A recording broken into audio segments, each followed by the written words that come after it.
films, specifically stuff like The Dark Knight Rises and Inception, that type of style where there's constantly someone speaking. And I'm not trying to pick on Nolan here, but I'm sort of just offering it up as this stylistic foil for what George Miller ended up accomplishing with Fury Road.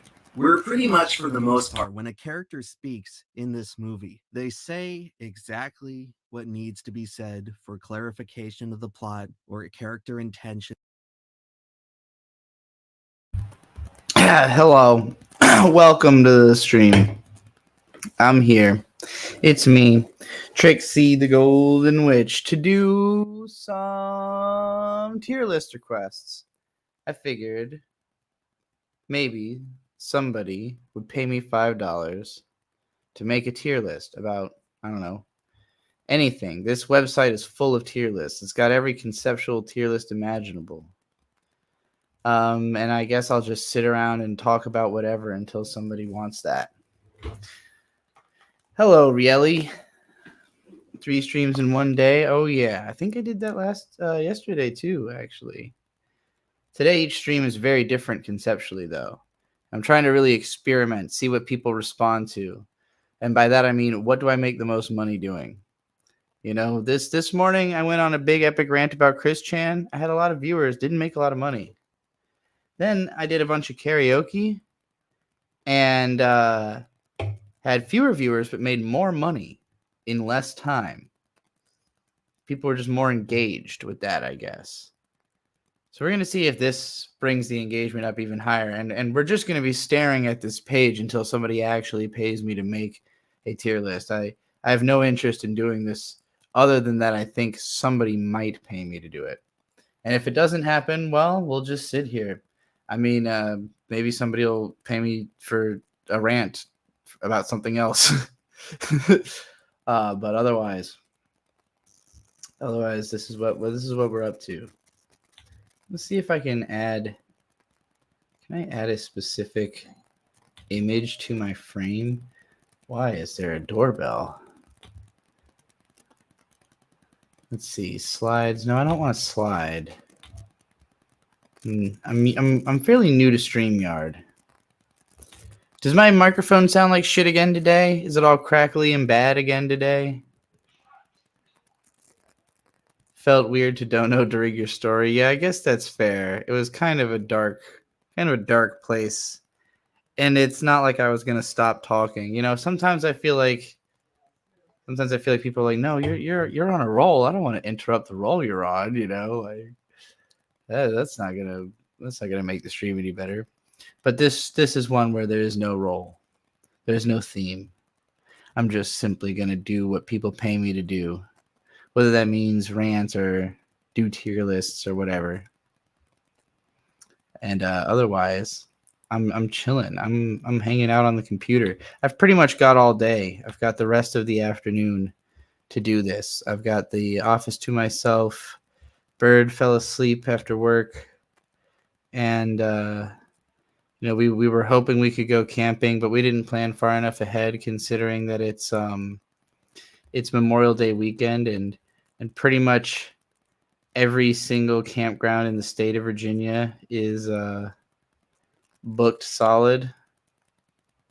Oh yeah, I was watching this. This seemed interesting. And the latter was a fairly direct consequence of the former. See, Bannon's big idea was that to change politics, you had to change culture. As a report from BuzzFeed 7 years back made clear, this was his goal with Breitbart. At first covertly, as seen in a whole cache of secretive, now leaked emails dictating editorial focus guerrilla style around the early sites of the culture war, and then not covertly. A watershed moment was the development and publication of Breitbart's so-called establishment conservatives' guide to the alt-right. It's just satire, bro. We're just being satirical. I've kind of got a really dark, twisted sense of humor. You probably don't get it. It's just satire. This piece was spearheaded by one of Bannon's proteges, Milo Yiannopoulos. Maybe you've heard of him. You know, he's the definitely not a Nazi whose leaked passwords included Long Knives 1290 and a word beginning with Cristal. This is him here, singing karaoke to a room full of people, saluting with one arm? Alright, we've got a request from Necromancer for $5. Anime Girls tier list based on how much you like them, I guess. With lots of based as fuck characters, though. All right, well, let's try to find anime waifu tier list with 1,100 waifus. Okay. Don't know. Only kind of know, but not that well. Don't know. D tier because she's got a good character design, but awful fucking character. This girl looks like Sensei from Index, but I know it's not her. I don't know. Never got far enough into One Piece. Okay. Ami Koshimizu is, I'm going to say, she's a good character in Toradora. Definitely the type of BPD crazy woman I would find myself with, but we would not last. So I'm going to put her in C tier. Is this the Sensei from Naruto? I remember her being pretty cool. Put her in B tier. Annie is A tier. And scroll all the way up. Okay, so there's S and S plus. So I think I'll put Annie in S tier. She's pretty great. She can be Henri. Sonohara can be A tier. I like her powers. You know, she's not somebody I would see myself like really hanging out with necessarily, but I think she's cool. She's definitely hotter than hell. I don't know her. Aqua is absolutely S plus. I don't care if she's a bad wife. You could laugh at her. And that's all you really want out of a wife anyways, I think. Asuka as a waifu is, I mean, she's pretty much like 3 years later, she's going to be this girl. Same person. So I'm not too, I can't really rank her any differently. Same girl. B tier for fucking, wow, I forgot. Asuna. Jesus Christ. I don't know this girl. This is a cool character design. I don't know who this is, though. Oh, God. Beatrice. It's another Beatrice. Another golden witch named Beatrice. Unfortunately, she starts off really like a fun character, but when the story starts getting to be like about her, she fucking sucks. So I'm gonna put her in D tier. Sorry, Beatrice.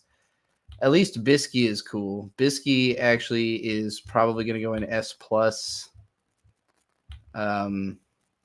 She's mommy for sure, especially in her transform mode.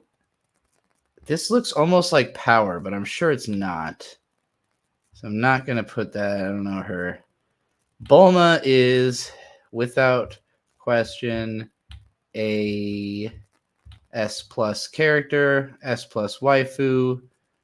You know, she raised Trunks, Android 18. I really wish I could just scroll up and not have to like drop the character in the lower tiers, making everybody gasp momentarily. Yeah, we'll put her in S tier.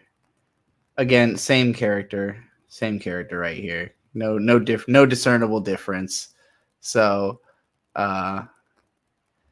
C2, I'm gonna put. This is my dream waifu right here. C2 is the woman of my dreams. Perfect body, perfect attitude. All she wants to do is lay around and eat pizza and be a part of your evil schemes. And you can fit her inside of a trunk. Celti is, you would think I would say S plus, but she's not. She's a little too straight edge for me.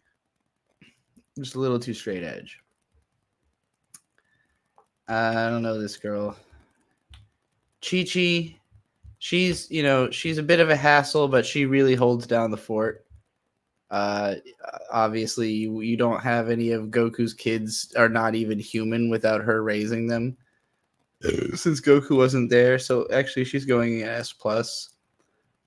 This is the real reason that Dragon Ball has such a lasting legacy. By the way, it's got like two of the best moms, two of the greatest MILFs in all of anime history. That's the real reason for Dragon Ball's success. Yeah, I never watched. I watched like 3 episodes of Akame Got Kill. Oh, I recognize this girl, but I can't remember who she is. I'm gonna skip her for a moment while you remind me who she is. This girl kind of sucks. I don't think she sucks as much as these two suck. I'll put her in C tier, but for different. Well, she's not as good as either of them, so that's. I might have to bump both of them up to B tier. Bump Asuna up to A tier. I'll leave this girl here because I don't really know her that well. All right, this is fair. I feel like this is starting. I feel like you can see a pretty good. You're starting to get a good sense of my taste in people from this. My taste in women. I guess it's all women. My taste in women from this chart, I think, is starting to come into focus. I don't remember this girl. Hyoka, definitely not a waifu. I'd hang out with her. I could not imagine feeling romantically attracted to her at all. I might even put her in E tier. Yeah, she's just not a waifu to me at all. This girl sucks. Almost want to bump her up for her to have her, but neither one of them is at all good. Never watched this. This girl, I think she has potential. Eventually, she will be good wife material, but she has some progress to make, I think. Oh, the girl from Death Parade, yeah, she's cool. She's got like a good attitude, you know. I like the way she dresses. We'll put her in S tier. Let's see.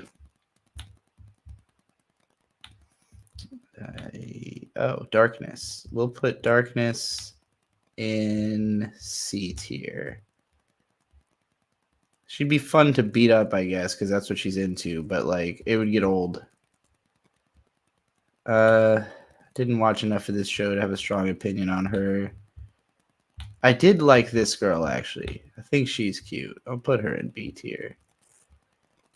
I don't remember this character from Dragon Maid. Don't know. Oh yeah, I guess. Did anybody tell me who that girl was that I skipped over? You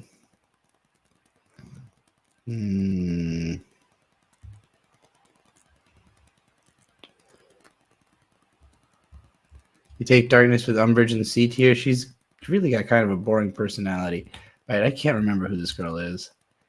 Oh God, Amelia, insufferable. E tier. I don't know her. Oh, this bitch from Food Wars. I mean, it'd be fun to. I don't know. She's not that great. There's not much to her. She's just hot, and that's about it. A lot of girls I don't know. A lot of girls I don't know. All right, here we go. One of my favorite girls from Attack on Titan. She could. I mean, I would have to assume that in context, if I'm in universe, I would just her love for Titans would swallow me up, and I'd eventually just be on her side and just help her. I'd become one of her crewmates just to get closer, you know. Oh God, not this brat. She's definitely E tier. Chestia. Okay. Is this this is Naruto's wife, right? I never really got to her arc in Naruto, so I've never really understood the hype. I don't really get it. She seems fine though. Is this the princess girl from Attack on Titan? She's pretty cool. Historia, right? This looks like Historia, maybe. I thought she was fine. All right, Senjo Gahara is unquestionably S tier. One of the greatest conversational partners in the world. Bisexual and interested in open relationships. She'll goon with you all day long. I don't know what there's not to love. She's pretty much perfect. Holo, similar, very similar case. I mean, this is a god. This character, this is way OP as a waifu. Yeah, I'm just going to go ahead and date a god, like a centuries old god that knows everything about everything, you know? Way OP waifu tier. This is that bitch from Sorano Toshimono. That's garbage. Meat Girl is cool. She likes to cook meat, and that is honestly enough to get her into A tier just by itself. Oh, this girl looks familiar, but I don't know who she is. That other chick, Ino from Naruto, she was kind of insufferable. This chick from Guilty Crown has no personality. Let's see. This is that girl from Plastic Memories. She's mid D tier. All right. Don't know. Some of these shows I don't even fucking recognize. Jibril is literally evil. As waifu material goes, like, she's kind of the worst, but she's really hot. So we'll put her in C tier. Oh god. Oh my god. What is her name? Julius? Fucking absolute E tier. Absolute garbage. Definitely not at all.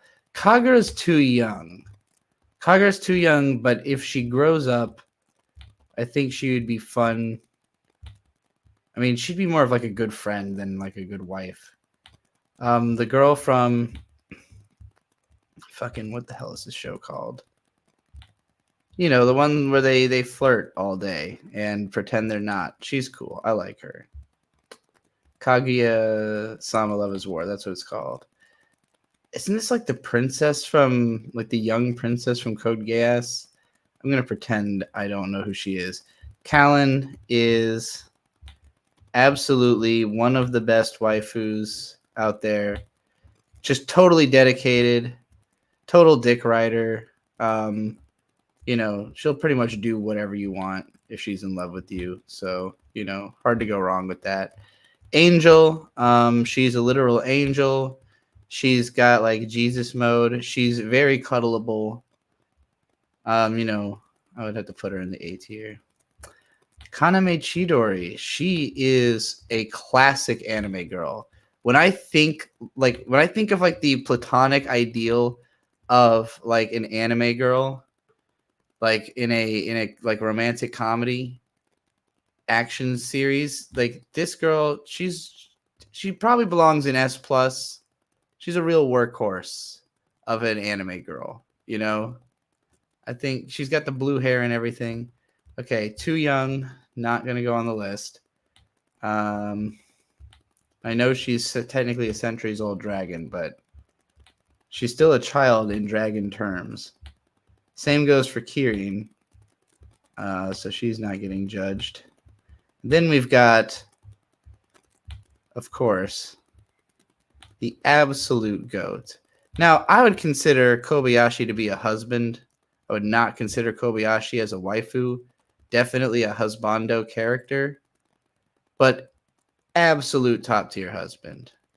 Absolute top tier. This is close to having Bird as an anime character, as a husband, as an anime girl as I could probably get, except that with half the height.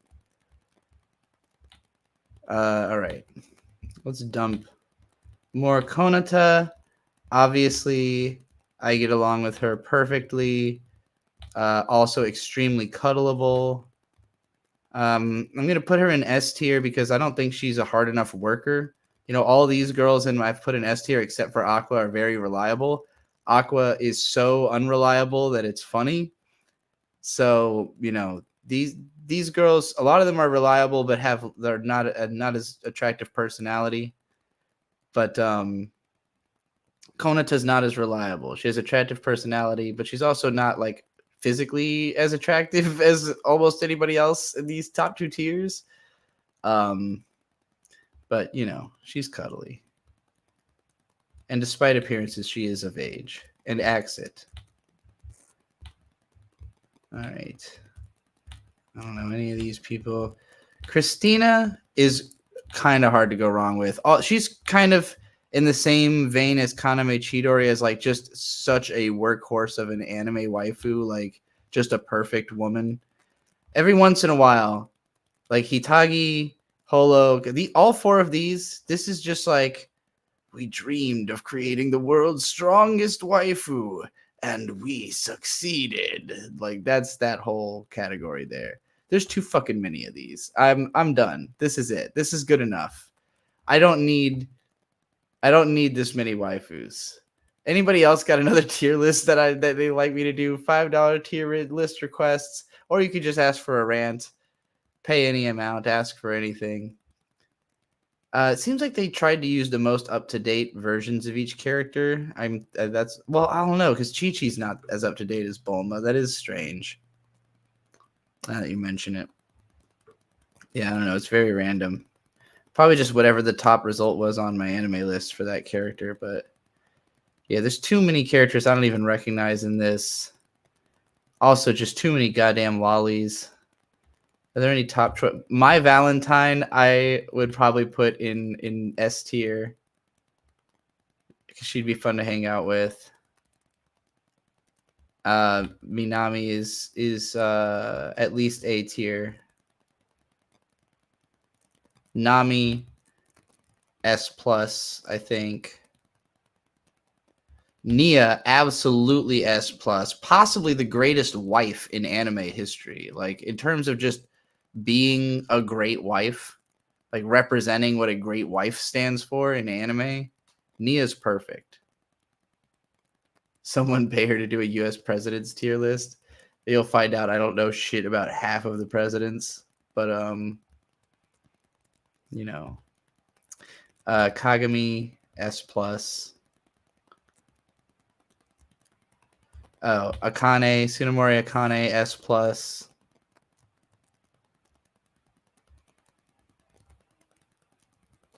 Who else is a good waifu? Armstrong would probably go in A. Shiki would go in S, but like this is a difficult relationship. This is like your relationship's going to take up a lot of your life, you know. If she or very little of it, but you have no idea what she's up to, and she's probably murdering people or something. Good Lord, there's so fucking many. I know it said 1,001, but this 1,001 anime girls is a lot of fucking anime girls. Jesus Christ. Okay. Well, if nobody's got anything they want me to talk about, I'm going to go back to watching Across the Grifterverse.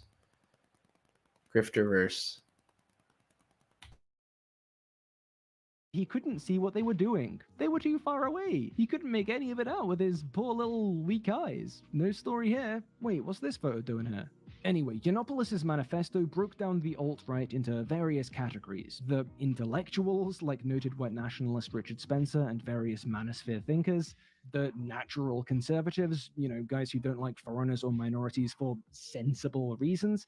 The meme team and the 1488ers. Yiannopoulos had developed the piece in conjunction with feedback from guys like the Daily Stormers admin and Theodore Beale, aka Vox Day. Breitbart's editors did their best to sand down the rougher edges of the overtly racist figures the article knowingly incorporated, and Bannon even helped out, circulating the draft to gain some establishment conservatives' perspectives. Upon publication, the manifesto was influential and raucously received by the alt-right.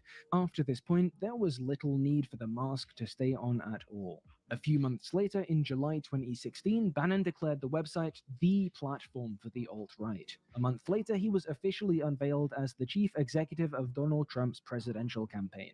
And we all know what happened next.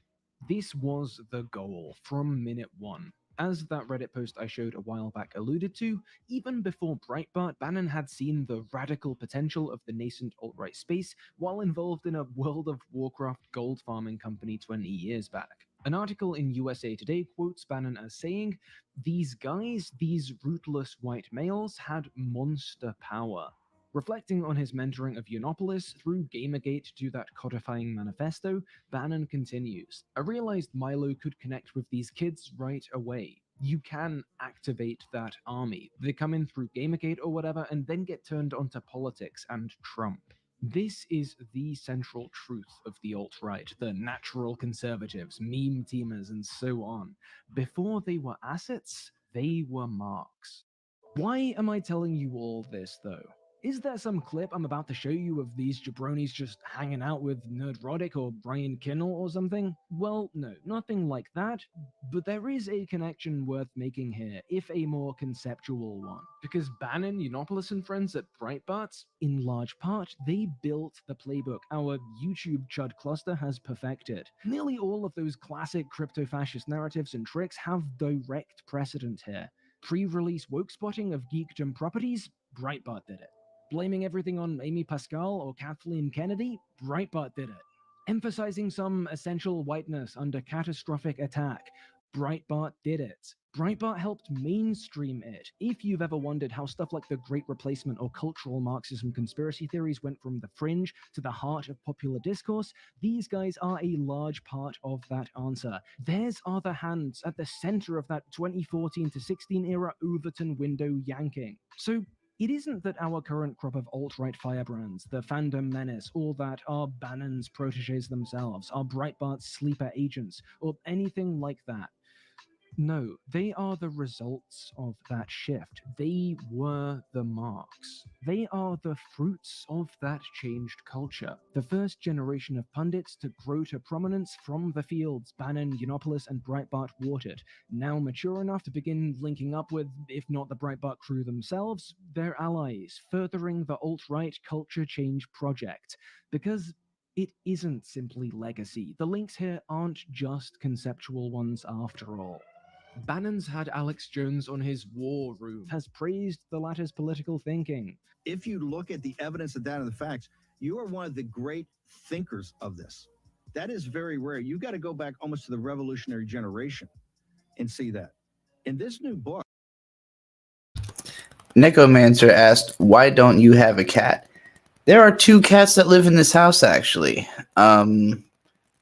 They're probably not going to come in here because the door is closed, and they don't usually come to this side of the house because this is typically closed off, being an office room. But there is a... I'm trying to think if I can link... Actually, well, I'm right here on the computer. What I'll do is I will go over to Facebook in another tab and get some photos of these cats up. Because my mom has a whole Facebook page dedicated to the orange cat who's about a year old, called Rambo. Rambo Kitty, he drew first blood. Here we go. This is Rambo. He recently was neutered. He's taking it pretty well. And this is the other cat, Furball.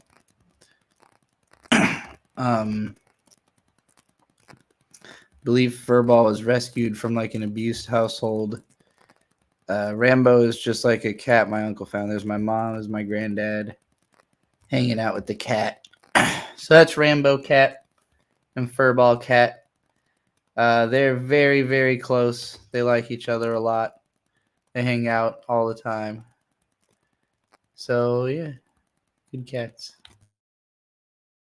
Look, I got to tell you, when Tony Lyons first approached me, I read this thing. I go, this is it. He's also been on the Blaze Network, for what that's worth. Yiannopoulos worked with Proud Boys founder and, again, Friday Night Tights guest Gavin McInnes on the latter's Censored.tv platform. And Theodore Beale, aka Vox Dave, one of the guys Yiannopoulos checked his alt-right manifesto with, yes, viewer, you have heard that name before. He is the same white nationalist that old buddy John De La Rose, remember him, used bounding into comics to cape for, and whose company, Castalia House, published De La Rose. Oh, and he's also published books by the InfoWars-linked Mike Cernovich and by Pasobic. Again, a turning point man, and also a signal booster for bounding into comics. Gee, it's funny how little distance separates our YouTube fanspace grifter gang from the out-and-out white supremacists, isn't it? Funny how direct the line is from the architects of the modern alt-right to everyone's favorite human thumbs, muscle fetish grandpas, and gas mask.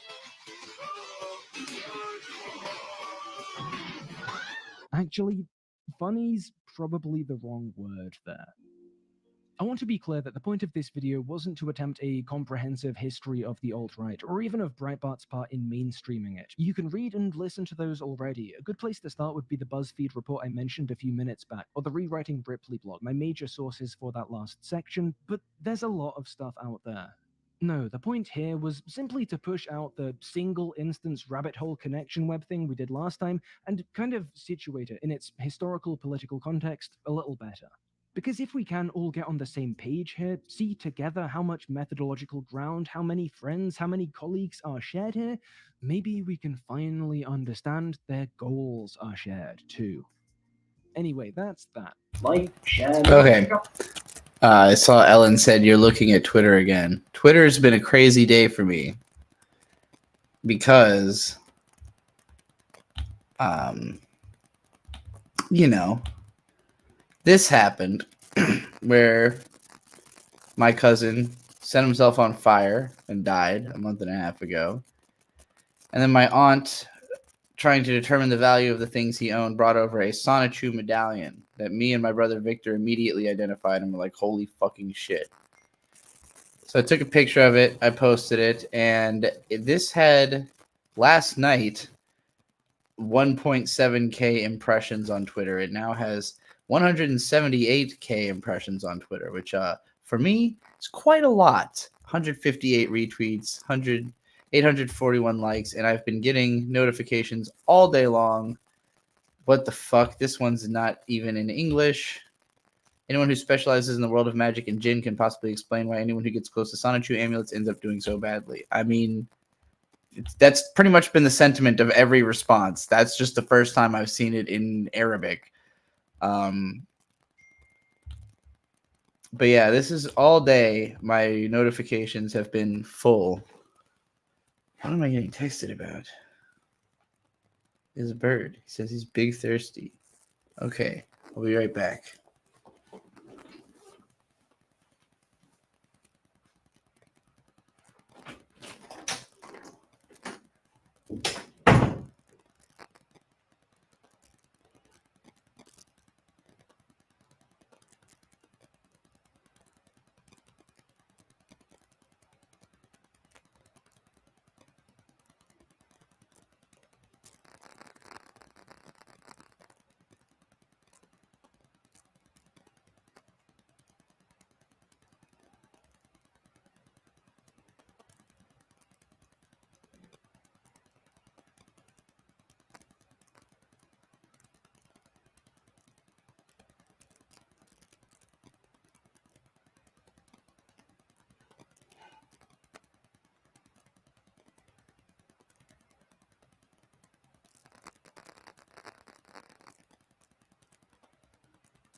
Wow, there's still 16 people here, even though I just left with nothing on screen except for some notifications that don't even have text in them.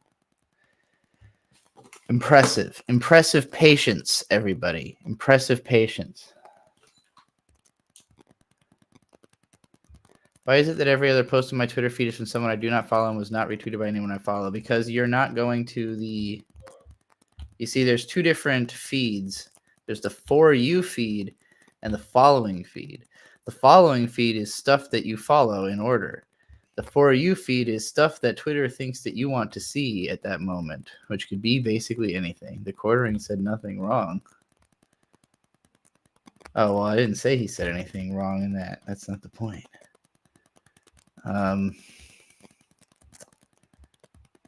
Yeah, I've been getting tweets about this Chris Chan medallion story all day, but I've also kind of been gypped. Let me show you this. This is upsetting because as many views as I've gotten on that post, someone else has taken my story and gotten even more and cut me out of it, which is quite upsetting because it's way deeper lore to have me in the story. Obviously. I quote tweeted this somewhere. Yeah, here we go. Kaguya's Top Growl. This person's got a decent following. And they posted that this is cursed by posting iDubbbz, Rakita, and then my story. But look, they cut my name out. Why'd they cut me out?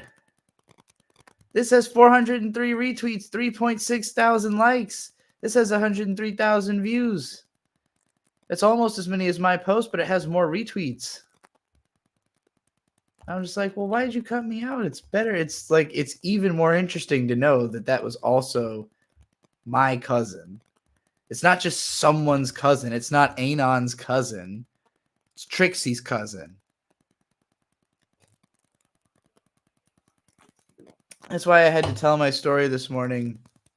I did a whole stream where I was explaining like every connection I've ever had to Chris Chan, you know, how I've been affected by the curse of Chris long before even coming into contact with this amulet. You know, that's just the latest in a long list of problems that my life has faced. Not necessarily because of my involvement with Chris Chan, but possibly because of the curse of Chris Chan being, you know. VOD Gang. Yeah, that's one of the ones you're definitely going to watch.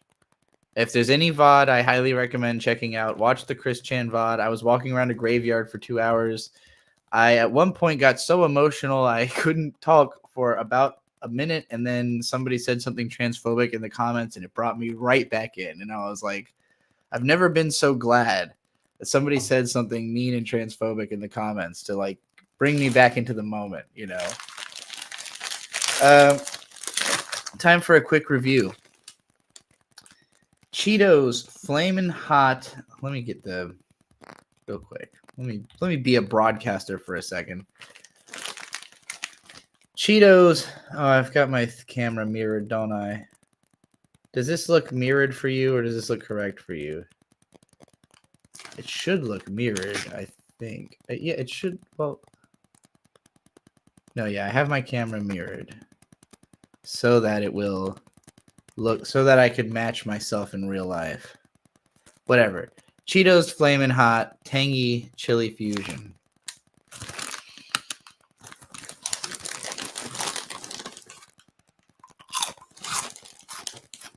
Stale, because we've had these for a while, because nobody wants to eat them. It tastes intensely of lime.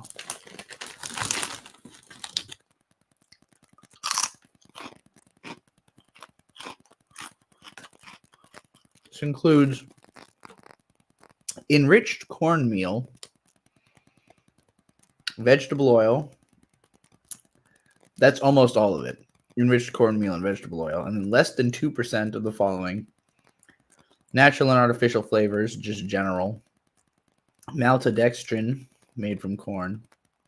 Salt, citric acid, sugar, monosodium glutamate, dextrose, spices, including chili peppers and red peppers, garlic powder, onion powder, red bell peppers, artificial color, red 40, and yellow 5, tomato powder, whey, paprika, jalapeno peppers. Okay, the jalapeno, it definitely does taste like jalapeno.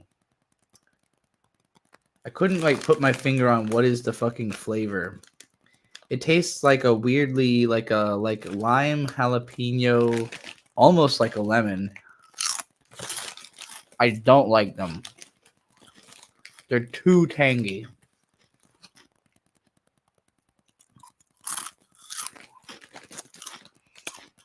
I'll do any rant. I'll do any tier list. I'll do anything anybody wants for just the smallest amount of money. I'm a whore. I'm an internet prostitute. Check this out. Let me show you. Let me show you my shame. All right, look.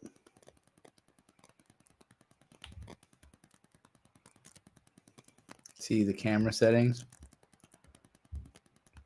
Oh, wait. Why doesn't it say the thing? There's usually a second button here that says, yeah, here we go. Touch up my appearance. I've got it on subtle. This is what I really look like. Uh-oh. See how much wrinklier and older? Uh-oh. That's not good. Let's set that back to subtle. Ooh. Smoothing. You can see it's almost like AI. It looks like I am an AI creature now. What happens if I put it all the way up? Very strong. I don't look real anymore. I look like I'm wearing makeup. Okay. Enough of that. Get out of here, StreamYard. Stop being meta. You couldn't see any difference? Well, honestly, it's probably a lot more granulated after going through my shitty internet, so it probably looks way worse on your end than it does on mine.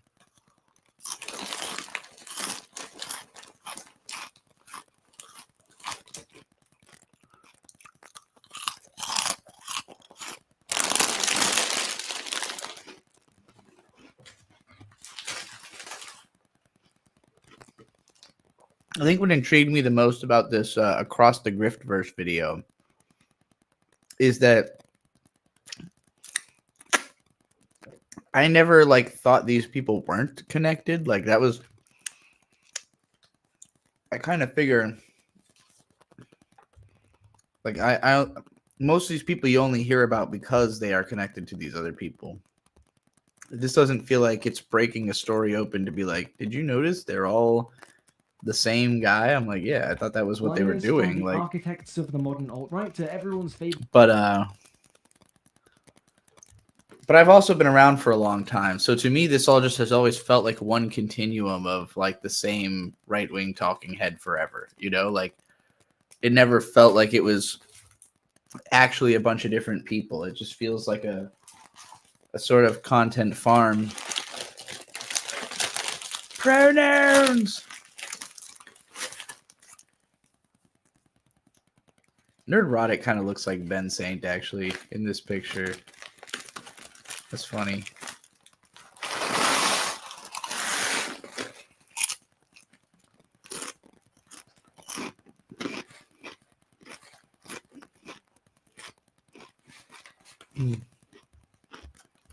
Where was the one? There was another image in here that had Anthony Cumia like floating around in the background like a ghost. Oh, that was funny. Whatever. That was just something YouTube recommended to me at random.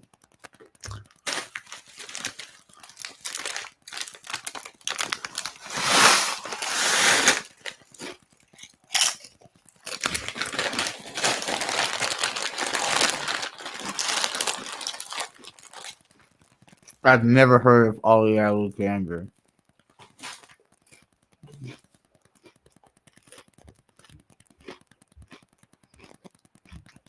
What does YouTube want me to watch today? Actually, I am a little bit curious. What did happen to Shaman King's art style?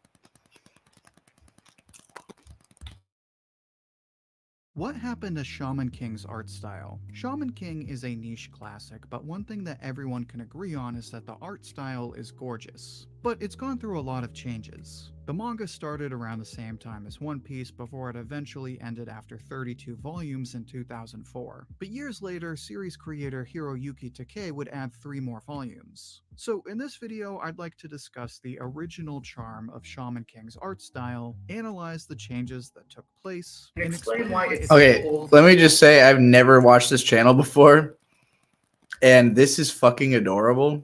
Also, I love the name Shonen Oji. That's clever. This is a good one. I'm enjoying this so far. A special place in the modern manga industry. Before I start, I do have a few disclaimers. First of all, I'm focusing solely on the manga, so this discussion will not go over the choices made in the 2001 anime or the 2022 anime. Second, as I just finished reading the omnibus volumes, I'm not going to look too closely at later spin-offs like Shaman King Flowers. Finally, as this will cover the entire story, this video will probably contain some spoilers. With those out of the way, let's start with what I consider the first stage of Shaman King's art style. Stage 1, or just early Shaman King, starts with Chapter 1 and ends right around Chapter 64. Some people might not like this stage as much as the later ones, but for a lot of reasons, this is kind of my favorite. This might be a bit of a hot take, but I think Shaman King is the epitome of early 2000s manga. Aesthetically speaking, that is. And I know it technically started in 98, but obviously it's the same ballpark. It's still the turn of the century. Part of this is because of how cartoony it looks. One thing I noticed right away is how similar it looks to One Piece, and there's a few reasons for this. First of all, they're coming out at basically the same time, also in the same magazine. Secondly, something I had no idea about, Takei and Oda were both assistants to Watsuki on Rurouni Kenshin. As a result, they had a lot of the same experience. And then later on, when they were both serialized in Jump, the two of them would often hang out together and talk about their manga. Kind of a cool fun fact, but also really helpful to keep in mind considering the two manga look so similar. One of the similarities they share is again how cartoony they look. So in early Shaman King, you have a lot of clearly defined line work, so outlines of characters will be very thick.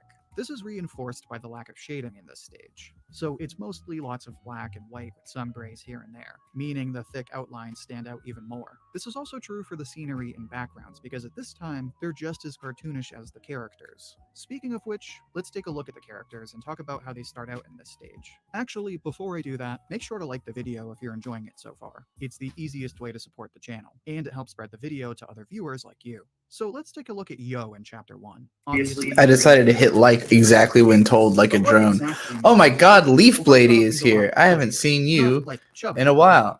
Yeah, I'll do your tier list on Anime Dads. Go ahead and I don't know if you can link that in the YouTube chat. You might be able to. Try, and if not, you can send it to me on Twitter. Yes, I'll absolutely do people's tier lists. If you I didn't even think about the fact that you might have like already made one. Or if you tell me what to search, I guess if it's on this site, I could go look for it. But anyway, meanwhile, while you're getting me that link. His fingers are stubby looking. Even his spiky hair has kind of a pudgy look to it. Another thing that makes the characters look the way they do is how Takei emphasizes certain features. Again, another similarity Shaman King shares with One Piece is how characters are drawn almost like caricatures. So a lot of times characters will have really big eyes and really big foreheads. Or you'll have a character like Amidamaru whose head is probably normal sized, but looks small compared to his big, long hair. Or you'll have a character like Ren, whose hair is so spiky that the whole top of his head is literally just one big spike. It's especially this way in early Shaman King, but it's something that's always part of the art style. So with Yo, for example, he always has these bangs that stand out. But when you look at his bangs in the early chapters, they look much more cartoonish. And this cartoonish look is achieved by the caricature-esque style in combination with the lack of shading. It's when Takei eventually adds more shading and more detail that the series would gain a more modern look. But we'll talk about that in just a second. One last thing we need to talk about are the spirits. The way Takei designed spirits in early Shaman King is very different than in later Shaman King. So for example, this is Horohoro's spirit ally, Kororo. She looks like she could be in one of the early Pokemon games because she's basically just a sprite with 2 eyes, a very basic haircut, and her cute little outfit. And this is true for a lot of the spirits. I mean, you have a badass character like Silva, and even his allies look goofy as hell. Even Ren's ally looks much more, I guess, cartoonish than the allies we would see in later stages. On that note, let's move on to the next stage. Stage 2, which I've dubbed the Shaman Fight stage, starts with chapter 65 and ends right around chapter 209. In other words, right around the time we get the Lucas and Marco fight. Okay, so right away, you're probably like, wow, that's a lot of chapters. And you're right. Like a lot of other great mangaka, Takei kinda already knew what he was going for when he started out. As the story goes on, he kinda just makes subtle changes. In some ways this is great, and in other ways it's not so great. So for example, one thing I didn't mention about early Shaman King is the amount of blank backgrounds. In the early chapters you have a lot of panels where you have the character, then a background which is solid black or white. In this second stage there's a lot less of that, so you get more scenery. Ironically, this is where the backgrounds become less stylized. So instead of the cartoonish look you see in the characters, Takei draws backgrounds as is. This might be a hot take, but I actually don't like this change. I like how in series like Black Clover, the background adds to the style. But when we get this change, the backgrounds in Shaman King get kind of boring. Not all the time, as when Takei does bigger panels, they can look really good. But as you'll notice later on, backgrounds are never really a strong element in the art of Shaman King. One way this does work out though is with the characters. So while toning down the backgrounds makes them less interesting, it makes Takei's character designs much better. So let's use Yo as an example again. Let's compare Yo in chapter 1 to Yo in chapter 68. Clearly an improvement, as now instead of these pudgy bundles of hair, he has actual bangs. And of course you'll notice that Leave Lady, I do not see a reply to the super chat. he still retains like 90% of his design, but you know, it's less in your face. Another thing I like about this stage is the paneling. Paneling in early Shaman King was never really bad, but it was never anything crazy. After chapter 65, you get paneling that's more diverse instead of just the usual squares and rectangles and boring angles. And it really helps elevate the action scenes. Even the action scenes themselves seem to get a If you and I think it's because Takei puts a little more thought. I forgot this is coming through my microphone also. If anybody uses this link and signs up for StreamYard, I think I get like a kickback, like some kind of reward. So if you ever sign up for StreamYard, just use one of these links that's in my descriptions. I'm just leaving them there so I can get the kickback if anybody does it. He sent it on Twitter too. Okay, let's go over to the Twitland. Here we go. All right, anime dads and father figures. We're in business, everybody. It's tier time. All right. Rank dads and father figures from anime based on how well they fulfill that role. Note had a 3-character cap per series so as to not weigh too heavily towards them. All right. I got fucking salsa on my shirt. God damn. I didn't even feel this happen or see it happen. Gross. Okay. Okay, so first we've got the main character's dad from Clannad. Now, the guy himself always seemed to have a problem with his dad.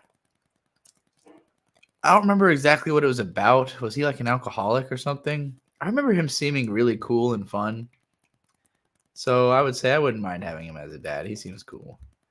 All Might. I mean, he's literally like an amazing hero. I don't know. Does he have a child? I haven't seen enough My Hero Academia to know if he has an actual kid or if you're just thinking about like how he would be theoretically as a dad. If I haven't been far enough in the show to know what he's actually like as a dad, that's my fault. But I would say he'd probably be a dad among dads. He does a good job training Midoriya, you know, from what I've seen. Oh, fucking the dad from Cardcaptor Sakura, absolutely perfect dad. He cleans, he cooks, he's taken over after the mother and still managed to raise 2 incredible children. His son is one of the manliest men, you know, in anime. Absolutely stunning father figure. Perfect father. Gendo. Your kid is now my kid, you miserable excuse for a dad. How many people in my life have I had to basically raise because their dad was like a Gendo? At least one that I can think of. Is this Ranma's dad? When he's not in panda mode? Ranma's dad, he meets the minimum qualifications of dadliness, I would say. He's not awful. You know, I think he is able to communicate with Ranma, even if it's not always easy and they fight a lot. I think he causes Ranma problems, but he's not the worst dad to have. Okay. I vaguely recognize this dude. Is this the dad from like Daughter with 20 Faces or something? I don't remember who this guy is. Gon Freaks. Jing Freaks, I mean. Jing Freaks. It's very tempting to put him in At Least He's There Sometimes because he showed up once. To be like, son, you're doing everything fine. Actually, everything I set up for you, everything I abandoned you with, you did great with all of it. He's not as bad as Gendo. Right? Like, at least Jing was like, hey, what's up? I'm not going to fuck with you. Gendo's like, get in the robot. You know, like, I think Gendo's worse. I think Gendo is worse than Jing. Also, Jing is trying to save humanity, and Gendo is really just trying to get his own motives. So I think Gendo is just more villainous, period. Okay, Goku meets the minimum qualifications of dadliness. His children were definitely raised by his wife, but I think they would always have been aspiring to be Goku. He's a man to aspire to be, you know? He's not the worst dad. He could be a lot worse. He could be Gon. He could be Gendo, you know. Jing, I mean. I keep calling him Gon, goddammit. This guy looks familiar, but I can't remember who he is. So I'm going to need a reminder. Oh, this dude's from Garo? Yeah, I didn't see enough Garo. So I'm just going to have to leave him off because I don't know where I would put him. Who is this dude? Is this... Oh, is this the dad from Food Wars? Bleach Dad? Oh, Bleach Dad was great. Bleach Dad was definitely a dad among dads. Maybe not perfect, but I mean, he put the values in his family. He took care of them. Very, very good dad. If I remember correctly. This is Food Wars dad. Okay. I think he probably I mean, he pretty much created the main character. Like, that guy had nothing but the utmost respect for his dad and was basically fighting in his father's name. I don't think you could if your kid comes out like that, you know, you might have almost done too good of a job. Like, absolutely perfect dad in that sense. Oh boy. He's at least as bad as Jing. Joseph Joestar is at least as bad as Jing. Josuke was like 18 when he met him for the first time. I think he was out of Josuke's life for longer. Josuke, right? Am I thinking of the right guy? His direct son from season 4 was out of his life for even longer than Jing was out of Gon's life, if you think about it. Even more of a deadbeat. All right, Kirito. This might surprise you. I think Kirito might be a dad among dads. Kirito has gone so far for Yui. Now look, Yui is easy. Yui's not a real child. Yui is an AI that is presented as basically being more wise and capable than its parents. But Kirito basically invents whole new technologies so that he can live in a world where his daughter exists. Like the real, like the core of why Kirito and Asuna cannot leave the internet is that they view this fucking AI as their actual child. And so they're not going to, they're literally inventing AR so that she can like sit on a bench with them in the real world. You know, that's pretty far. That's pretty good dad behavior. Again, I can't put him in Adopt Me because it's too easy of a child, you know, but still. Kiritsugu.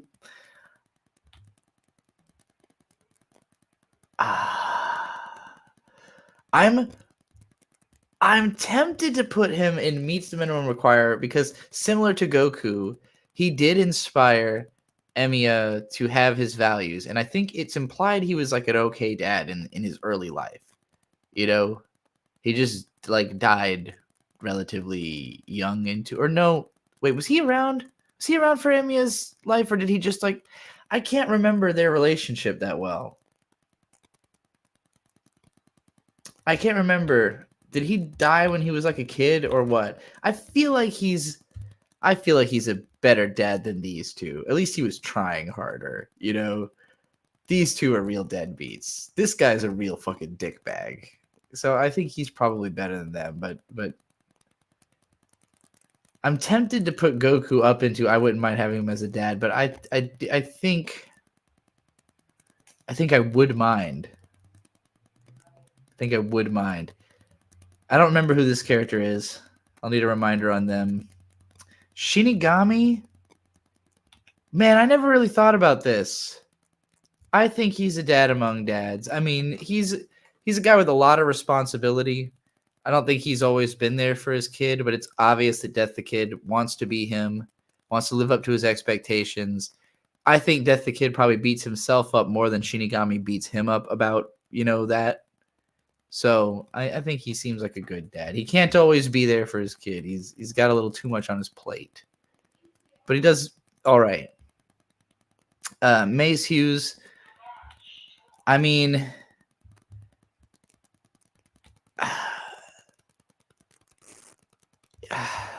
given his situation, like there's not a lot of positions in his society where he could have protected his family more safely. You know, they were dealing with really the only problem with him is that he died, right? He died young. He died in circumstances that were preventable. He didn't have to be an agent. He could have done something safer. But he was trying to protect his family and his country and his beliefs. We're going to take that away from him. He's such a good dad. He cared so much. You know, everybody liked that guy. Everybody respected that guy. It's hard to imagine putting him. I mean, he would be an amazing father to have, you know. So, you're my own dad. Naruto seems like he falls into this category. Like, from what I've seen of Boruto, they have more of a home life than like with Goku, but at the same time it's not like good. Like Boruto sees his dad as kind of absent. Like that's kind of the struggle in the story. I can't imagine wanting to have Naruto as a dad. Naruto is you'd be like, oh man, my dad's fucking Naruto. You know, I don't recognize this dude. If anybody knows who either of these two guys are, I don't think I've gotten clarification yet, but I don't know who either of them are. All right, Piccolo. Piccolo as a kid? Who the fuck is Piccolo's kid? Are we just thinking of Gohan as like if we're just talking about Piccolo raising Gohan? I think absolutely goes in. He did adopt Gohan. He's Gohan's real dad. He's Gohan's real dad. Let's be honest. Gohan only understands Goku through the lens of Piccolo. The only reason he has any concept of who Goku is, aside from his mom's anger at a man who's never around, is that Piccolo got his ass kicked by this guy and respects him infinitely forever. And, you know, he got his ass beat so bad that he raised his son like a literal cuckold. And was happy to do it because he knew that son would be the strongest motherfucker alive. Is this Sasuke? Sasuke is like not around at all, right? Isn't he like also a deadbeat? I don't know. I haven't seen a ton of Boruto, but I'm pretty sure I've heard he was around like a tiny bit, if that. He's also kind of like a bad guy, right? In Naruto, he might be in this. I haven't read enough Naruto to really know where to place Sasuke, but I feel like he's not a good dad. The dad from Blue Exorcist, before he gets possessed by the devil, is a great dad. Actually, he would be definitely dad among dads. He's like an orphanage leader. He again instilled all the values in the kids. He raised them. You know, it's another person where they had kind of a rough relationship, but all love. And then he gets like possessed by demons and killed. So it's you know, it's a sad. He's a dad you didn't want to see go like that. He also abused Gohan during his training, didn't he? Yeah, but he's training as Saiyan. I mean, and he understands what that means, like in a way that, like Goku, it's kind of lucky that he's like a good-hearted guy, because if he wasn't taking responsibility for his power all the time, he could just like destroy the universe. And I think Piccolo wanted to instill in Gohan a much more powerful sense of responsibility. Like, you are a nuke. You know, you need to treat yourself like a nuclear bomb. Is I think the way he raised him. So I think he was the right dad for Gohan, at the very least. Two are the dad from Wandering Sun and the main character from Hinamatsuri. Okay, I haven't seen Hinamatsuri, and I don't remember the dad from Wandering Sun. I don't remember what he's about or what he does. Sho Tucker, obviously worst father in anime history. Just the absolute worst guy. Just terrible. Just the worst man.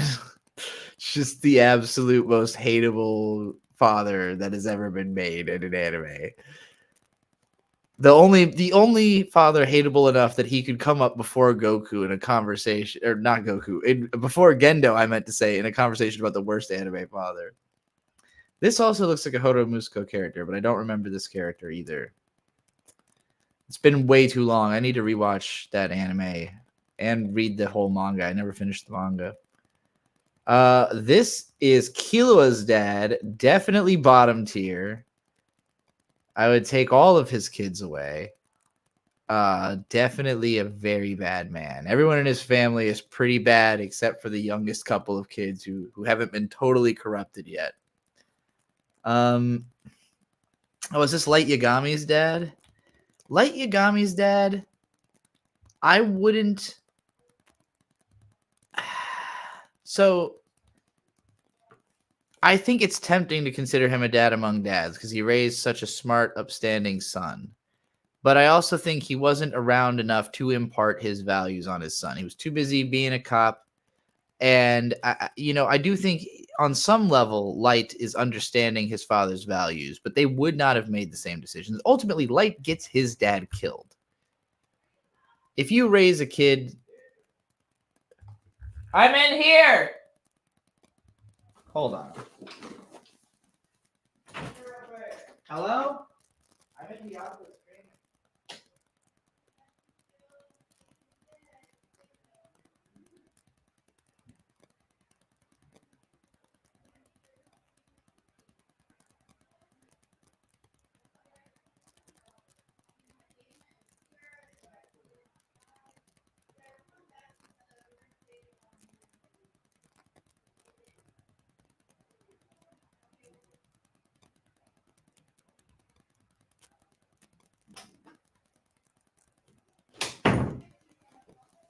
Holy Lord.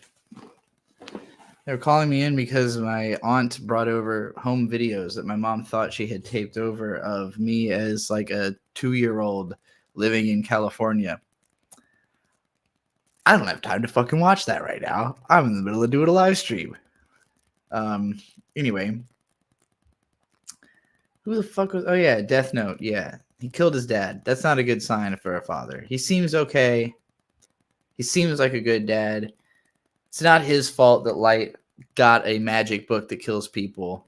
Kind of an unpredictable circumstance. Yeah, Bondrewd should have been here. He would have gone right into the bottom, obviously. Konata's dad, absolutely awesome dad. Flawless dad. He had a beautiful relationship with his wife. She died young. He took care of his daughter, raised her to be a kind-hearted, decent person, you know, a nerd. But by all descriptions, one of the most likable nerds. One of the most likable nerds. Does Konata seem like she has any stress or strife in her life at all? Not really. So I would say her dad's doing a great job. He kind of reminds me of Sakura dad. He's not as good as this man because he's a little bit sus on the whole lolicon thing. But, you know, he's still a great guy. I could have otaku conversations with him. Now, Maka's dad, barely there. She can't stand him. This is a dad who's poor enough that she's basically built her image in being different from him. She basically identifies by way of how she is not her dad. He's not evil. He is actually probably better than these three, or at least these two guys. At least this guy. He's definitely better than this guy. This guy maybe belongs down here, but didn't he like commit a genocide or something in Naruto? Tomoya, I never got far enough into Clannad to actually see him as a dad, so I cannot rank him confidently. Hohenheim, is he pretty much the same as Jing? You know, at least he's a good guy. At least he's ultimately helps in the end, you know. Vegeta, he seems fine. I wouldn't mind having Vegeta as a dad. He'd definitely be that corny dad. You know, the dad you're like, oh man, Pops is riding my ass, you know, but like he raised Trunks. Trunks a good guy, good kid, you know. Is this Madoka's dad? Madoka's dad, in the same way that I said that Kobayashi is actually a top-tier husband and not a top-tier wife, Madoka's dad is a top-tier wife, not a top-tier husband. But nonetheless, absolutely top-tier. Absolutely would have as mommy. So yeah, aside from these ones that I couldn't rank, I think this is pretty fair. I think this is a good... This made me happy about that there's more... You know, there's enough good anime dads. You know, there's some good role models there. In also some real shit bags. Lane's dad, I would put him in meat. Well, at least I would put him in at least he's there sometimes. Lane's dad is just a metaphor for God, also.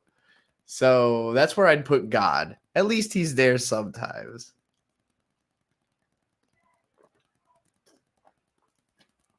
All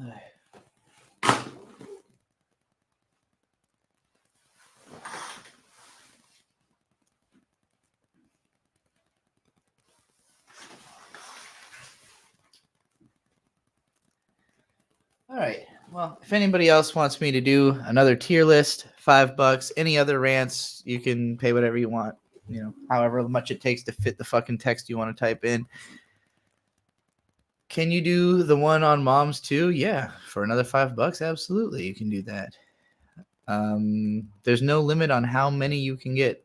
That one was pretty fun. Also, I thought that was a good one. So yeah, if you want to send the $5 on here, send the link on Twitter like last time. We can absolutely do that.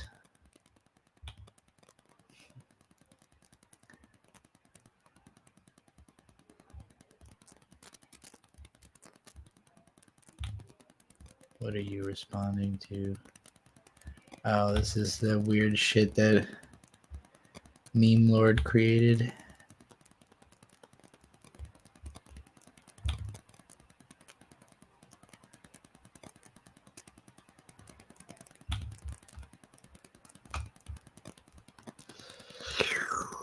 Aaron Yeager's dad, oh man, he'd probably be on the worst tier, right? You kind of forgot if he was bad or good. That's because Attack on Titan doesn't make any fucking sense. Because in the end, it turns out that everything was Aaron's idea. So, nothing anyone else did mattered at all. It was all Aaron going back in time and fucking with the timeline and literally causing all events in the story. So, no one else did anything effectual whatsoever in Attack on Titan. That's why the ending is so bad.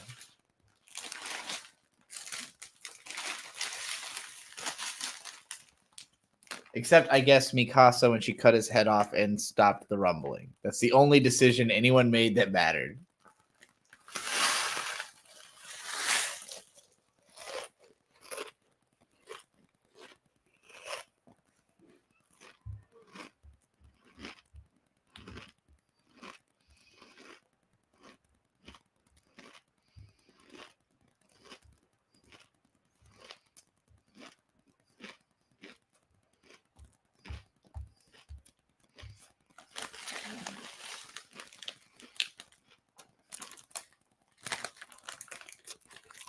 The meaning of Aaron's dream in chapter 1 is that the author was setting up for foreshadowing and then changed his mind about what the story is as he was writing it.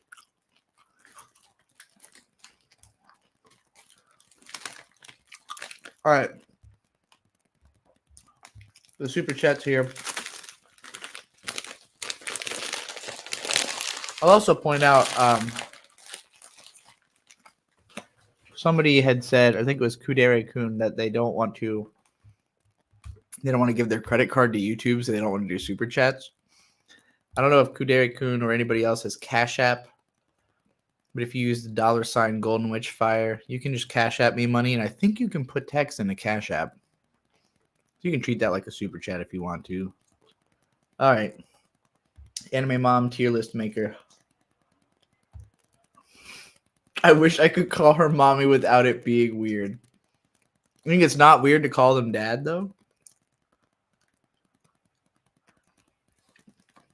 All right. A mom amongst moms. Wouldn't that just be a grandma? Okay. Right off, I don't recognize this woman. This woman looks familiar. Is Aaron's mom? I mean, Aaron's mom, I guess she was more than just a mom. You know, she cared a lot. She kind of died right away. Hard to have too much of a sense of her. How much to watch a vid? How long is the video? I'm not going to charge by the minute, but just tell me how long it is and I'll give you a price. But we will be watching it on stream, so you better expect the scrutiny of everybody else viewing. All right. Again, I never got far enough to see her as a mom. Yeah, I'm also surprised I recognize fewer of the moms than the dads. The mom from Clannad, the main mom, she seemed perfectly fine. I feel comfortable acknowledging her as a mother. I don't know that anything was special about her. I don't recognize this girl. She looks like she's drawn by Clamp or something, but not familiar. Is this like Conan's? Can't be Conan's mom. It's definitely a character from Detective Conan, but I don't know who. I can only tell by the art style. All right, Android 18. Wait, does Android 18 have a kid? Do Krillin and Android 18 have a kid? I didn't know that. Who's Krillin and Android 18? I assume it's them. Who's their kid? Is this happening in Super? I never seen Super. All right, well, Bulma, I already established, was a perfect wife. She raised Trunks.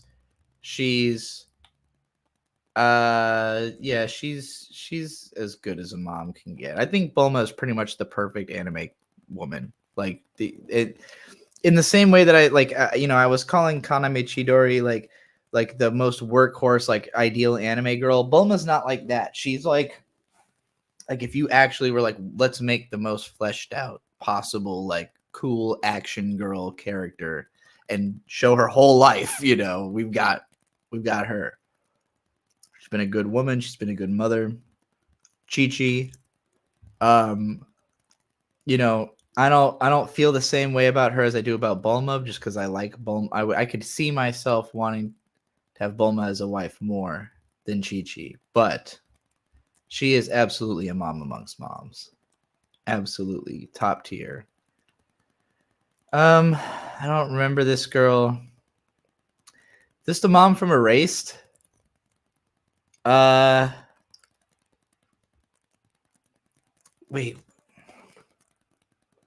Who was she the mother of? Was she the mother of the kid who was like getting her ass beat? I don't know. I don't remember any character in this being good, so we'll just put her in Burn the Witch. This woman looks familiar, but I don't remember who she is. I skipped Tomoyo's mom. Oh, her? She's Tomoyo's mom? I don't remember seeing much of her, but I would assume that she's pretty good. Is this woman also from Erased? Yeah, fuck Erased. All the moms in Erased are terrible. Shinji. Oh, this is Shinji's mom. That's why she looks familiar. Okay. Well, she wasn't around for much of Shinji's life, but Shinji's memories of her are like the only positive feelings he ever seems to reach in for, even if he barely remembers her. And by all accounts, she was a brilliant scientist. She would have been a great mother. And she protects Shinji from inside of the robot. Even after having her fucking soul grafted into a robot, she still will not let shit happen to her son. So I would say it's a pretty strong case of a mom there. In the Boo arc, they have a kid. Hold on, real quick. Let me look up what the fuck. I did not know this. Marin. Wow, I don't know about this girl at all. Oh, as a baby, she's fucking adorable. I had no idea that they had a kid. All right, well, I assume Android 18 is a perfect mom, so I definitely wish I could call her mommy. Without a question, categorically. Teacher, man, you know, if I could pick a mom from anime, if you were like, all right, your mom's now going to be an anime character, I'd be like, Teacher from Fullmetal Alchemist. Let's make it happen. We both have barren wombs. We'd get along perfect. All right. I don't know this character at first glance. Also looks like a Clamp design. I don't know this character. Interesting character design. Don't remember her. Don't know her. This is the mom from JoJo Part 4. I remember her being a good mom. She seems like a solid... I am comfortable acknowledging her as a mother. This is the mom from Clannad who gets hit by a fucking car. I think she belongs in more than just a mom. You know, she was really pulling through. That was the hardest. The first time I remember like crying watching anime is not when she got hit by the car, but when when her daughter's like crying about it. I was like, Erina and Lisa from JoJo. I don't remember them. Obviously, this is the worst mother. I'm actually surprised to realize there are very few anime where like the mom is the villain. like especially an epic villain. This is the only case on the whole list where the mom is an epic villain, and it's not even the main character's. Well, it is the main character's mom. Never mind, that's a spoiler. But it's, you know, this is the only anime I could think of. Certainly the only one on this list where the big villain is mom. That's crazy. We need way more of that. We need way more of that in anime. Okay. Madoka's mom is definitely more of a husband because her husband is the wife in this scenario. But yeah, I wish I would definitely. Is this Makia? I didn't finish that movie. Well, the kid should turn out all right. At least I feel like that category exists for Michiko and Hachin. You know, Michiko showed up late and is not a mother, but Hachin luckily is a genius, so it'll be all right. Midoriya's mom, unbelievably sweet woman, truly tried her best, very sentimental. She brings all of the heart to the first chapter of that manga. Yeah. Hinata seems like a solid mom. It seems like she basically put in all the work where Naruto wasn't there to make Boruto a good kid. So, you know, in the same way as Chi-Chi, she's like the one who's completely making up for the absent father. Sakura even more so. Sasuke is not around. Her daughter seems fine. So obviously a great mom. This woman looks familiar, but I don't remember who she is. Oh, the woman who raised Nami. Wow, I forgot about her. But yeah, absolutely perfect. As much as teacher, if you can tell the kind of woman that I that I consider mom, this is exactly what I'm looking for right here. Okay. I don't know this one. Looks like One Piece, but I don't know her. Is this the mom from Parasite where he has to kill his mom? I mean, she seemed like a good mom. I don't remember this woman. Sanji's mom? Oh, is that like way later in the whole, like, because we meet Sanji's whole family and everything, right? Later on. Lelouch's mom was pretty villainous. Is that somebody I passed up? I don't remember Lelouch's mom very much. Is this Ash Ketchum's mom? Oh my god. The standard for an anime mother. The absolute gold standard anime mother. She has managed to continue raising this child by herself after letting him leave the house at 10 years old. He's been fine. He's been fine. She put everything in that kid. Ash has had no issues with survival. He left home at 10. He's fine. Because his mom phones him up everywhere he goes. You changing your motherfucking underwear, boy? You better be changing those motherfucking underwear. Yes, she raises him. She calls him constantly. If you watch the early show, like, you know, he goes to Viridian City and she's immediately on the phone with his ass. You know, he's just lucky he didn't get killed. No. Ash has raw tenacity. He's a special person. He is kind of the chosen one. But it takes him a long time in the oven to cook. Unfortunately, he stays 10 years old for that whole time because of anime, but he would not be dead in a day IRL. You can be 10 and know how to live. Like, they just raise their kids better.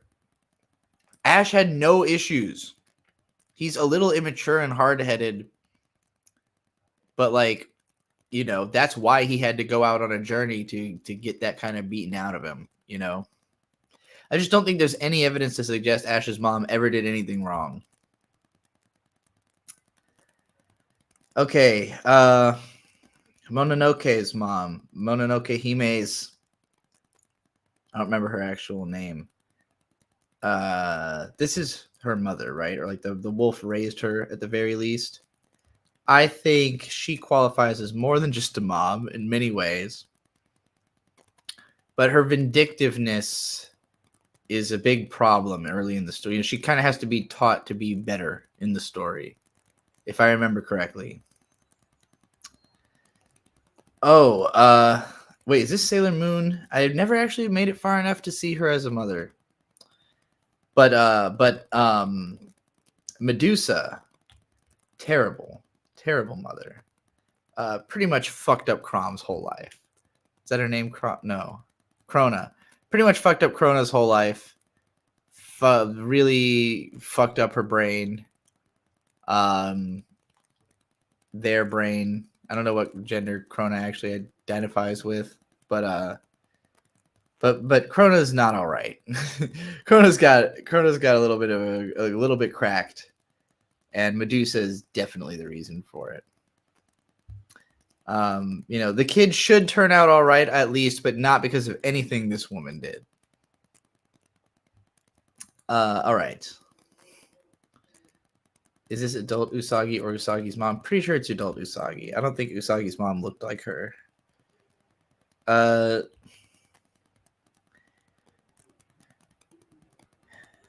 This is, of course, Asuna. I mean, she cares as much as Kirito does about Yui, but she's not the one who like reinvents technology in order to make it possible. So I don't think she's as good of a mom as he is of a dad, just in terms of raw determination to be with their child. But she seems like a good mom. You know, she's trying. Again, it's a low effort child. I might even put her in just I feel comfortable acknowledging you as a mom. I don't think there's anything that special about her motherhood as presented in SAO. I don't recognize this woman. This looks familiar, but I can't remember. Oh, the mom from Toradora. I feel comfortable acknowledging her as a mother. You have to consider someone who's not on this list. Yusuke Urameshi's mom from Yu Yu Hakusho. She would fall into, well, the kid should turn out all right at least. It's the same archetype as this woman. Both of them were married to a gangster who got killed. They're both alcoholic sluts who, you know, just basically make a living off. Well, in Yusuke's mom's case, she's just drunk at home. That's why she's not. But in the case of Takasu Ryuji's mom, she actually has a job. She actually goes and is still trying to support her kid, even though she doesn't really know how to be a mother. And he kind of has grown up past her, but nonetheless, it's because he's trying to take care of his mom. It's not because she sucks that he had to, you know, Yusuke's mom has to like realize that she has to even try to be a human because Yusuke is trying, you know. Edward Elric's mom, she seems just pretty normal, pretty momly, you know. I don't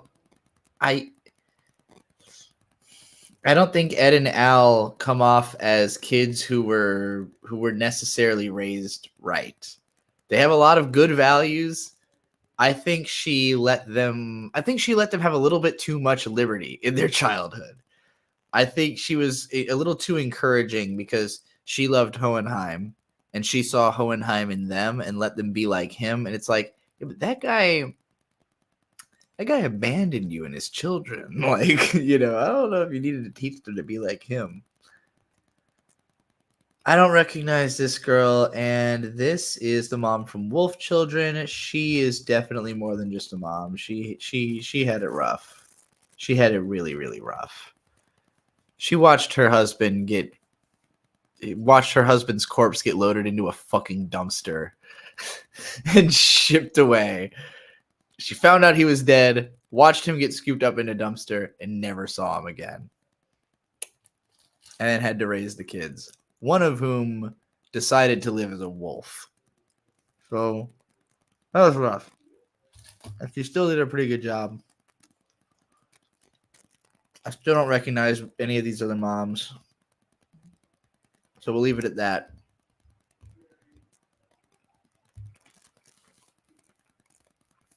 Like I said in the waifu list, I do think Dragon Ball Z is largely powered by how strong the women are. Like that's what's allowed it. The strength of the men is the allure of the show for most of its fans. The strength of the women is what has given it the longevity to age well. Utena character tier list. All right, I'm gonna go to the bathroom, and I will do that. Helios. That's a great idea.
Okay.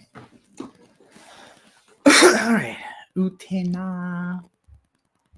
Let's do a search.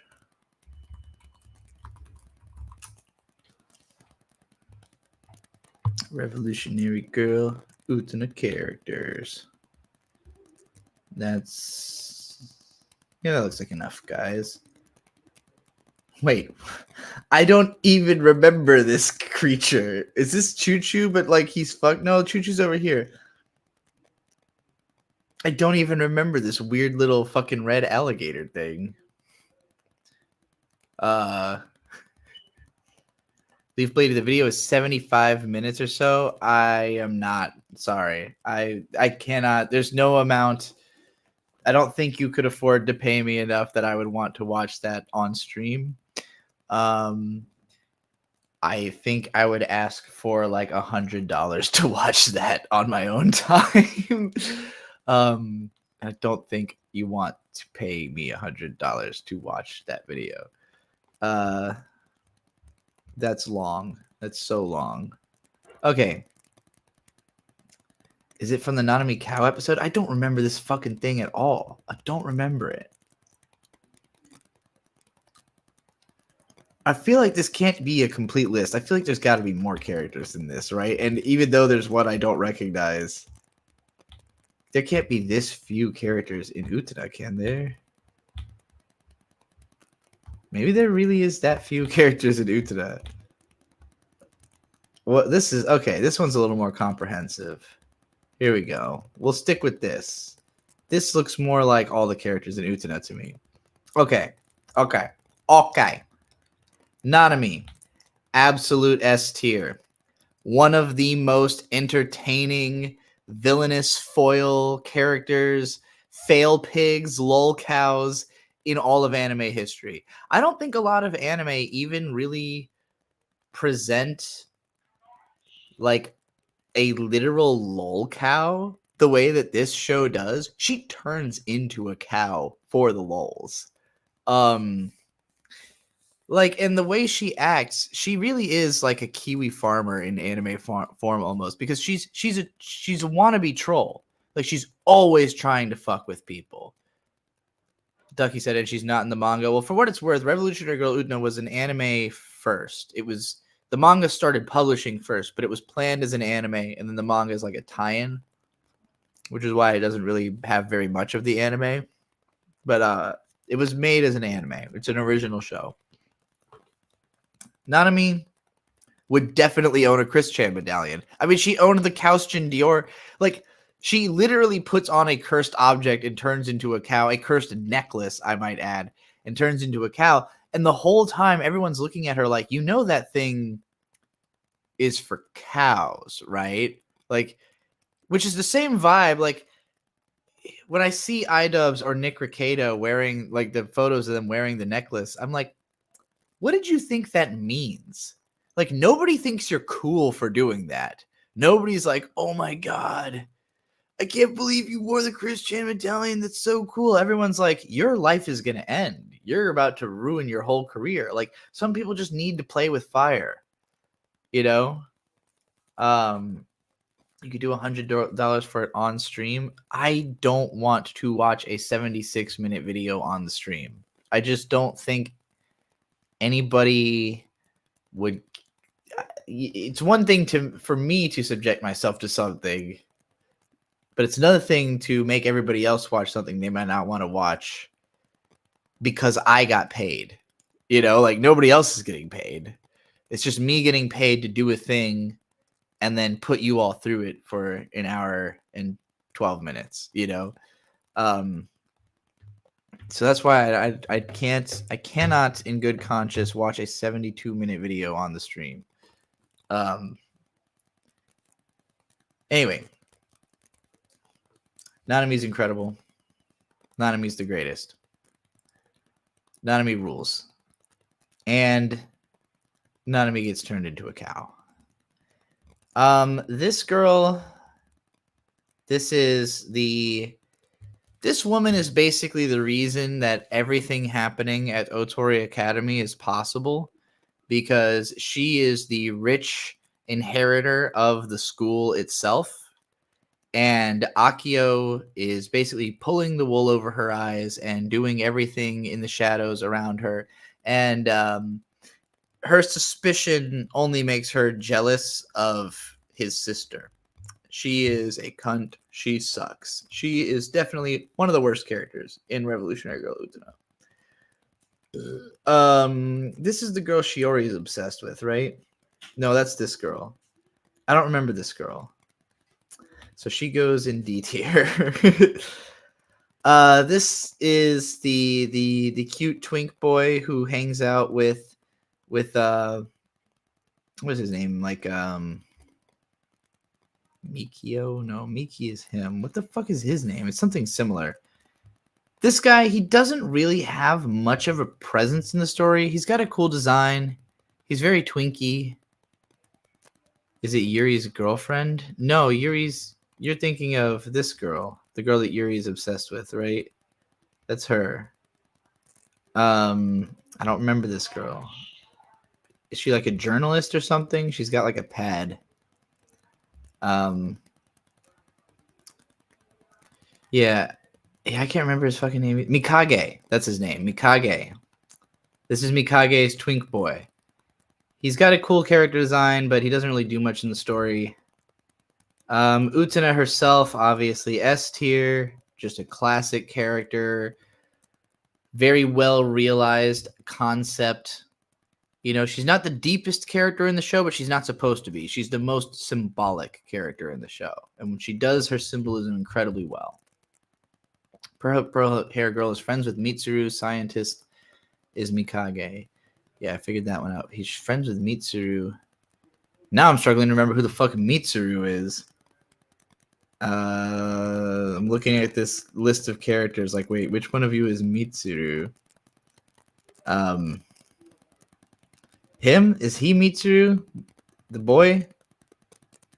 Is she friends with him? Does she show up later? I've only, because with We Watch Anime, we made it up to like episode 15, doing the episode by episode. Hey, we could just, if you want to watch the Metacritic stream, I can just stream snipe him after I'm done with this tier list. Then you won't have to make a decision. Anyway, Anthe is S tier. One of the most relatable anime characters for me. One of my favorites. One of the girls I project onto the most. That I see the most of myself in. A quiet, reserved person who's kind of a troll for the side of good. I love her. If what you're reminding me of this girl is accurate, she's probably cooler than I remember, and I just haven't gotten to the episode where she comes into the show again. Yuri. Oh, Yuri's tough for me. I'm gonna put her in A tier, and the reason is I think that her character design and her voice acting create a very distinct impression. I think her personality and her story aren't as compelling if not for the fact that it's her. Like if she didn't look so cool and like if she didn't come off as like a cool character in and of herself, I don't think her story would be as compelling. But she is good. Almost B tier, but I'll skate her into A tier because I like some of her scenes a lot. That's another thing. The lucky thing about the main cast of the show is they get a lot of time. You really get a lot of time with the main characters. So like the side characters almost innately are going to fall into the lower tiers because the main characters are so much better. They just get so much time. Mikage, kind of B tier. Somewhat interesting, somewhat threatening villain, but definitely the least memorable of the big bad guys in the show, in my opinion. Oh man, I don't remember this woman actually. I'm trying. Whatever, we'll skip over her. Miki, I'm gonna put him in S tier. No, well, yeah. I feel like he goes above Juri, but below the other three I've put in S tier, which kind of makes me want to downshift. We could downshift. No, it's hard because there's only 5 categories. Like, I want there to be another. I don't want to put her down with him, but I don't want to put him below them. I think he goes between. We'll just put them both in A. We'll put them both in A, and we'll say Yuri is a low A and Miki's a high A. All right? But Miki's a very lovable. He's just a soft boy, but he's really pretentious. That's what I love about him, is that like he's the youngest, he's soft, but he doesn't see himself as soft. He sees himself as like smart and cool and talented, He's doesn't really quite know how to be humble, and I think that's fun. I like him. Akio is a top tier villain, legitimately threatening, legitimately deeply sexy, legitimately troubling, just a bad guy. The stuff he does to Utena is disturbing, Stuff he does to Anthy is incredibly disturbing. Just a very threatening, bad dude. Toga, also S tier. Toga's development through the series is some of the most fun to watch because he starts off as like the hyper confident and hyper competent suave dude who just expects to walk through life dick first and get everything he wants. He's like, I'm smart, I got money, I got talent, women love me, I'm gonna get whatever I want. And Utena poses a challenge to that because when he, for a while, he almost convinces her that she wants him, but then he fucks it up and she runs off and he's kind of left to wonder, what did I do wrong? And then Akio kind of takes him under the wing and is like, let me show you how to be the man you're trying to be. So he becomes wannabe Akio. And, that whole arc is fun to watch. And I feel like you sort of watch him get stripped to the bare bones of his character by the end. The teacher is a funny gag character. I'll put her in B or C tier. Obviously not like a real character, but she's funny. She serves her purpose. Wakaba is A tier. One of the best friend characters in a shoujo series. She has real passion. She's very physical. She really cares about Utena, but the lines of their relationship are also explored very carefully by the show. Definitely the most deep of a deliberate normie friend character that I can think of. I love Saionji. He's similarly a lolcow to Nanami, another character who starts off threatening and then the show just beats on them for the rest of it. But he's taken a little bit more seriously because he's more threatening in his own way. And just more hateable. I think. I mean, they're both equally like bad. Nanami's more evil, I think. Saionji's trying to be a good guy. He's just really misguided about what that means. Nanami's just evil.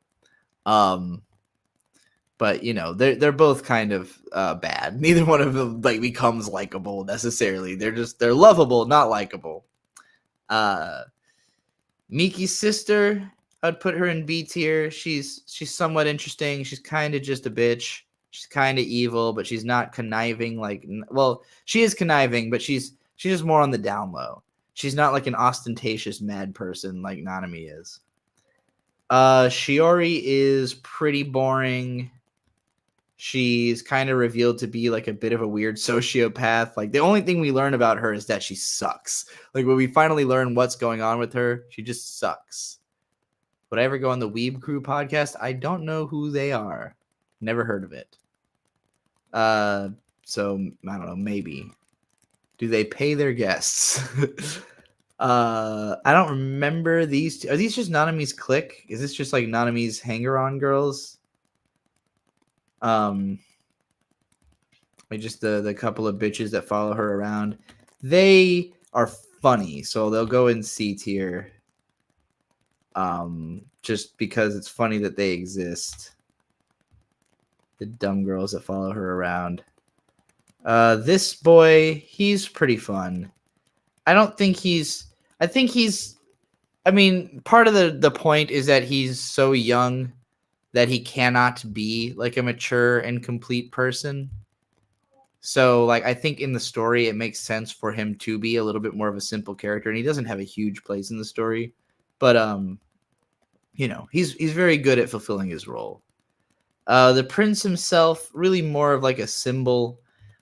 Honestly, like even though he's important in his place in the story, I think it's easy to be frustrated with this character. I've read a lot of reviews who are just like upset with how long it takes to reveal what the deal is with that. You know, because it's like the first question you have raised and it is practically not answered till the fucking end of the show. So I understand how that's frustrating. I can't remember who this dude is.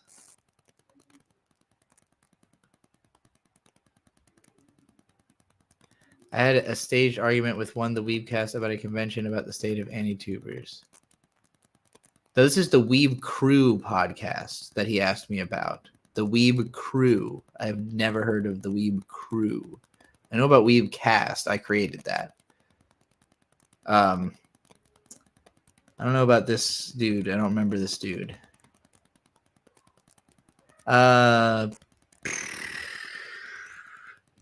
I cannot fucking tell who this character is. You can't even see their face. Who the hell is this? This is really an Utena character?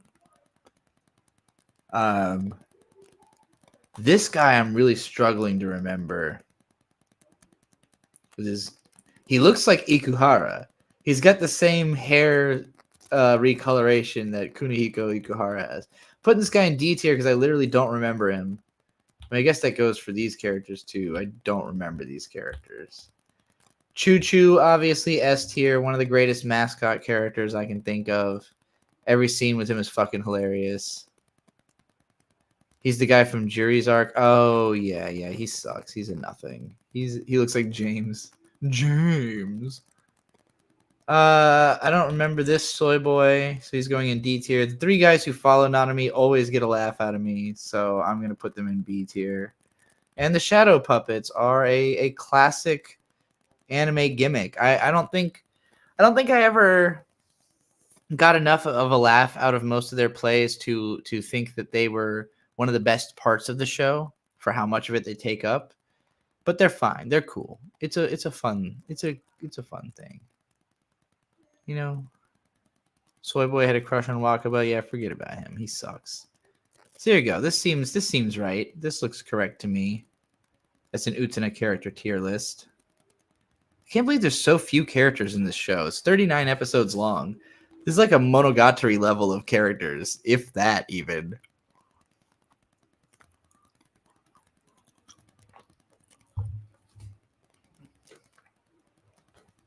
All right, well, that's another tier list in the bag. So if anybody's got another tier list request, I do them for $5. If you want me to rant about something, Any cost is fine. Pay me and I'll go off. I probably should do these for more expensive because it takes a long time to do one, but you know, I'm not trying to bleed you dry.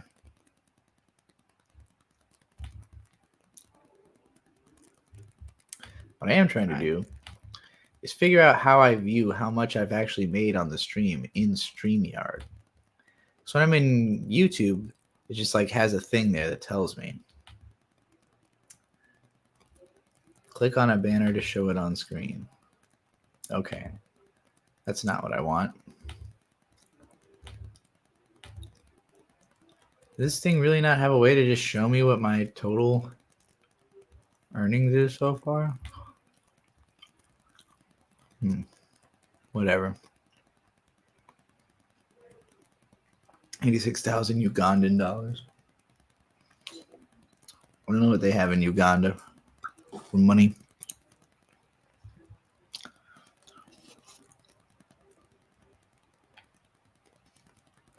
Leaf Blading. I am not interested in doing promotional content on this stream. Tier lists are fun for everybody because we all know the anime. And I know that other people know Madoka Magica, but if you want people to read your analysis of it, just simply, tell people where to find it. But I am not interested in I'm not interested in doing promo on the stream of something that I don't know for sure that everybody's going to have a great time with, or at the very least that I'm watching just because I'm interested in it, because I'll put on videos and promote them, but it's just because I was already wanted to watch that. Medicare's not even live yet.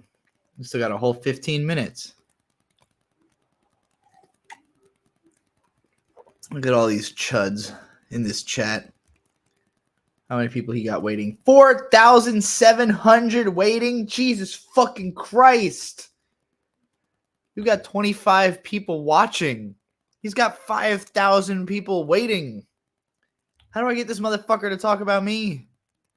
Jim, you're fat. You're gay. You're old. Talk about me. Suck a dick. You suck.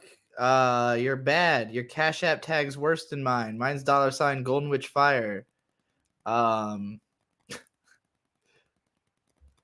He's not dead because he keeps sapping the fucking life energy out of everyone else in the sphere. I know Medicare's streams are always an event. He doesn't do them all the time. He doesn't cheapen the brand like I do. That's okay. You know why? Because I have my tray table up and my seat locked in the full upright position.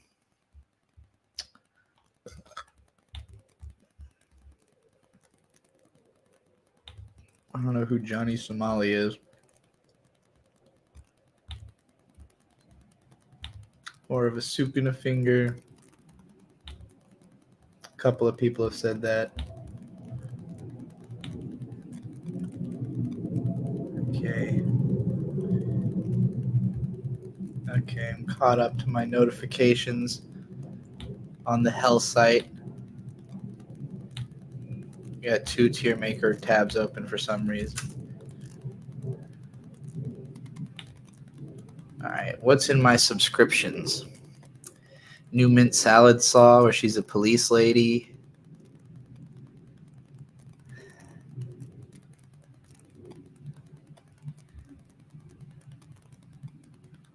We just watched Across the Grifterverse. Oh, I just subscribed to this because of this video. They had other videos I've never seen, though. Let's see. Anything interesting?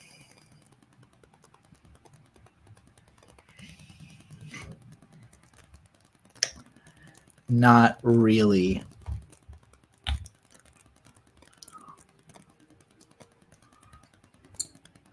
Really, gaming's biggest fumble. That's 2 fucking hours long. Jesus Christ. All right, Daylight, hit me with some good shit.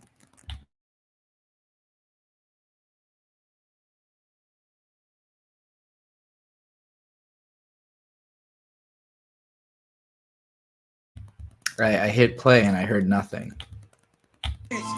Oh, that's why it was muted. Convince me different. I know these gypsies' mission. Vaccine bricks be different. In this medical field, it's an ill game. They said that we didn't feel pain. Remember that? Them racists trolling us. They ain't controlling us.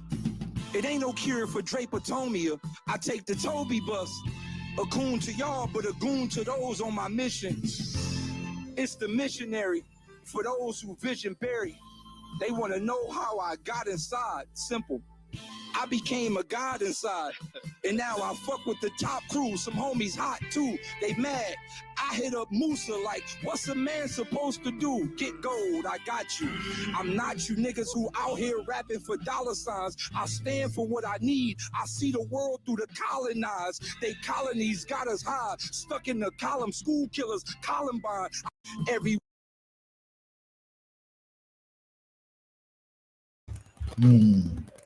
Home was all right. Not the best Daylight freestyle I've seen a short of this week.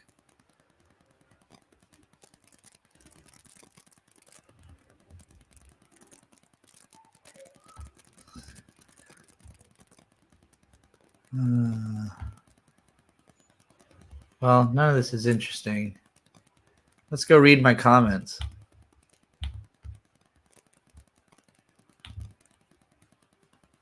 All right, let's see what new comments on old videos. I love it. Let's go. Ganeki Mehiro, 46 minutes ago. I like Gate, but I also agree that in its 2 season, it does have its fair share of terrible, awkward way of stating the obvious. Another episode showing the JSDF being OP is against agents of other countries. I think what the show really suffer from is its lack of confidence. Like they feel like they have to over-explain or the viewers want to get it. Or that they have to throw in trope sand. Trope sand? They have to throw in trope sand! They have to throw in trope sand!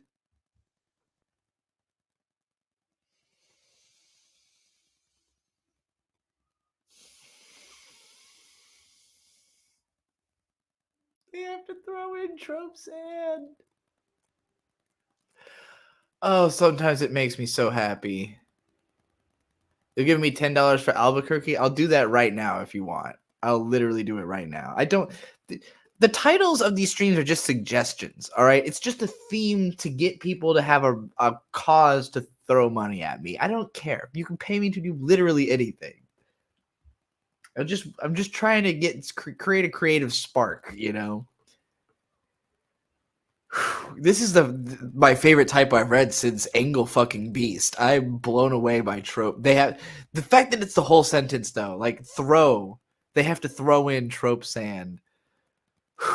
And I totally agree with everything this person is trying to say. The viewers want to get it, or that they have to throw in trope sand.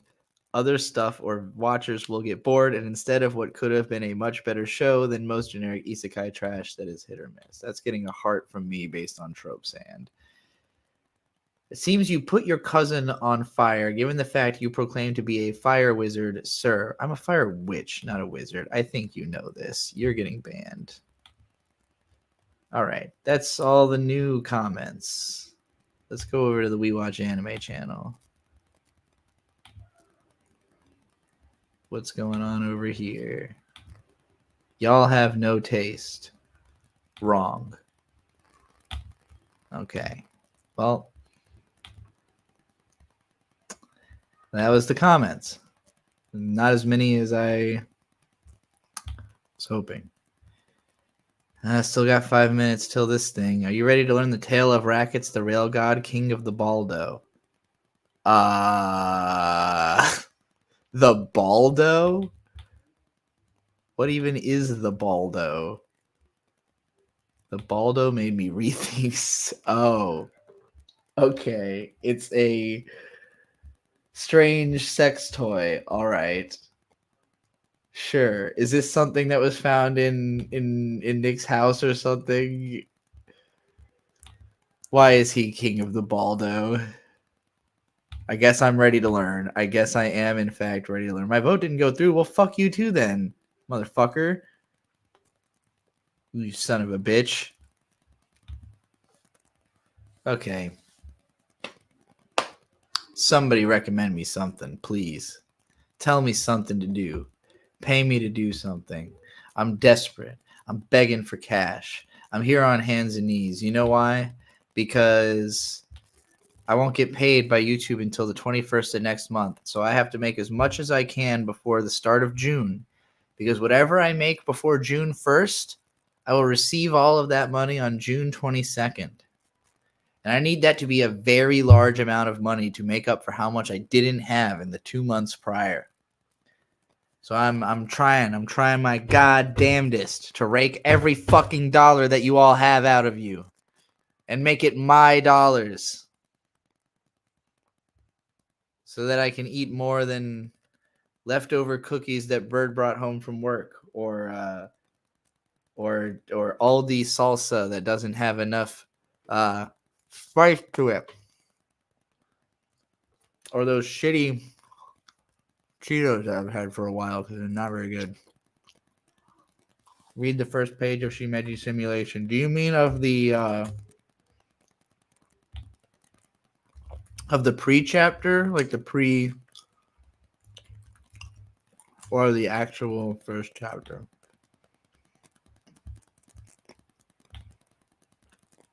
Because you got the picture book, which is very cute, art style wise, very sad, story wise.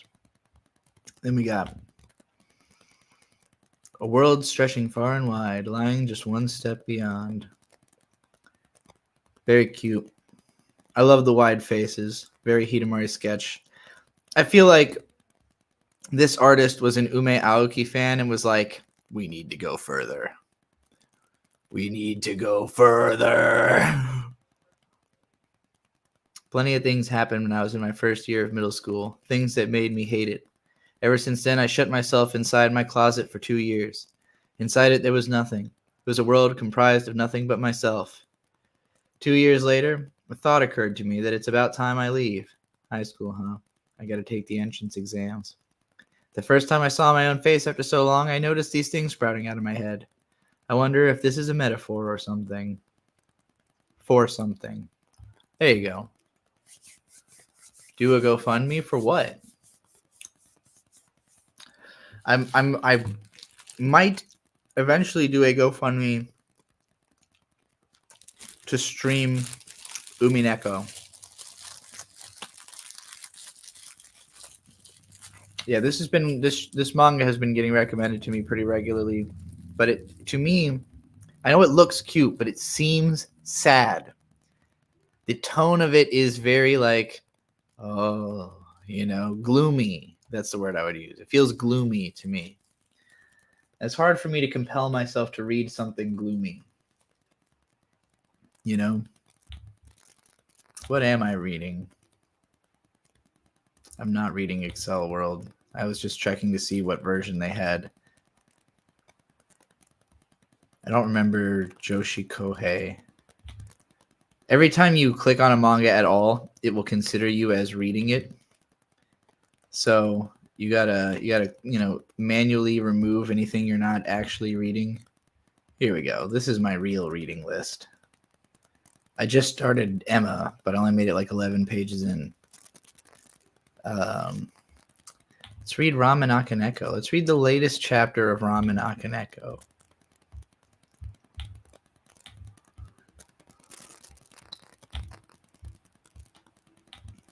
In silence.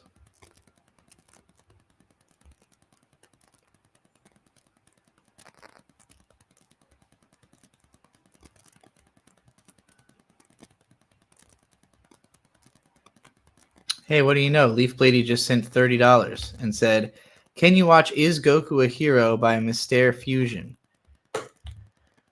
I guess. I mean, I said I wasn't really trying to watch videos, but how long is this thing? Have I seen this before? This yeah, Mystere Fusion. This is 22 minutes long. All right, we'll watch it, but we're gonna speed it up. Jesus Christ! It better not be goddamn copyrighted music. All right.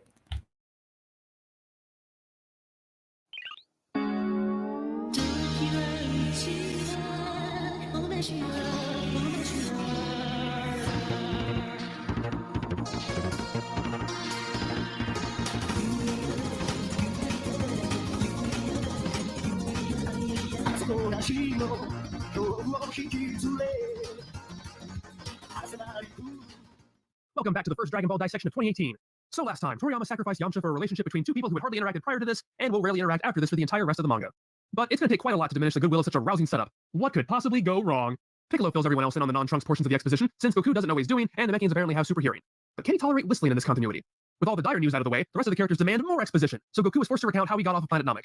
It turns out that the Ginyu space pods were right for the picking once Frieza's ship wouldn't work. Thankfully, Goku's random pressing of buttons did not result in a Darwin Award by hurling him into a nearby sun, but instead took him to the planet Yardrat, because, as Vegeta helpfully contributes, the Ginyu were in the middle of conquering that world. Well, they must have been taking their sweet time, since Vegeta doesn't really seem to have been in a position to be privy to Frieza's attack strategies since over a year before the Ginyu came to Namek. But when Vegeta reveals the Yardratians possess some crazy techniques, Goku admits he did learn how to teleport from them and demonstrates it by instantly retrieving them with Tenroshi's glasses. It's a technique that requires Goku to sense out a person's ki rather than a place, and it's going to come in handy on multiple occasions. With every little last thing explained to everybody so we're all caught up, it's time to prepare for the future. However, there is a problem. It's a huge time-traveling elephant dragon in the room that has to be addressed, and Bulma is kind enough to do so.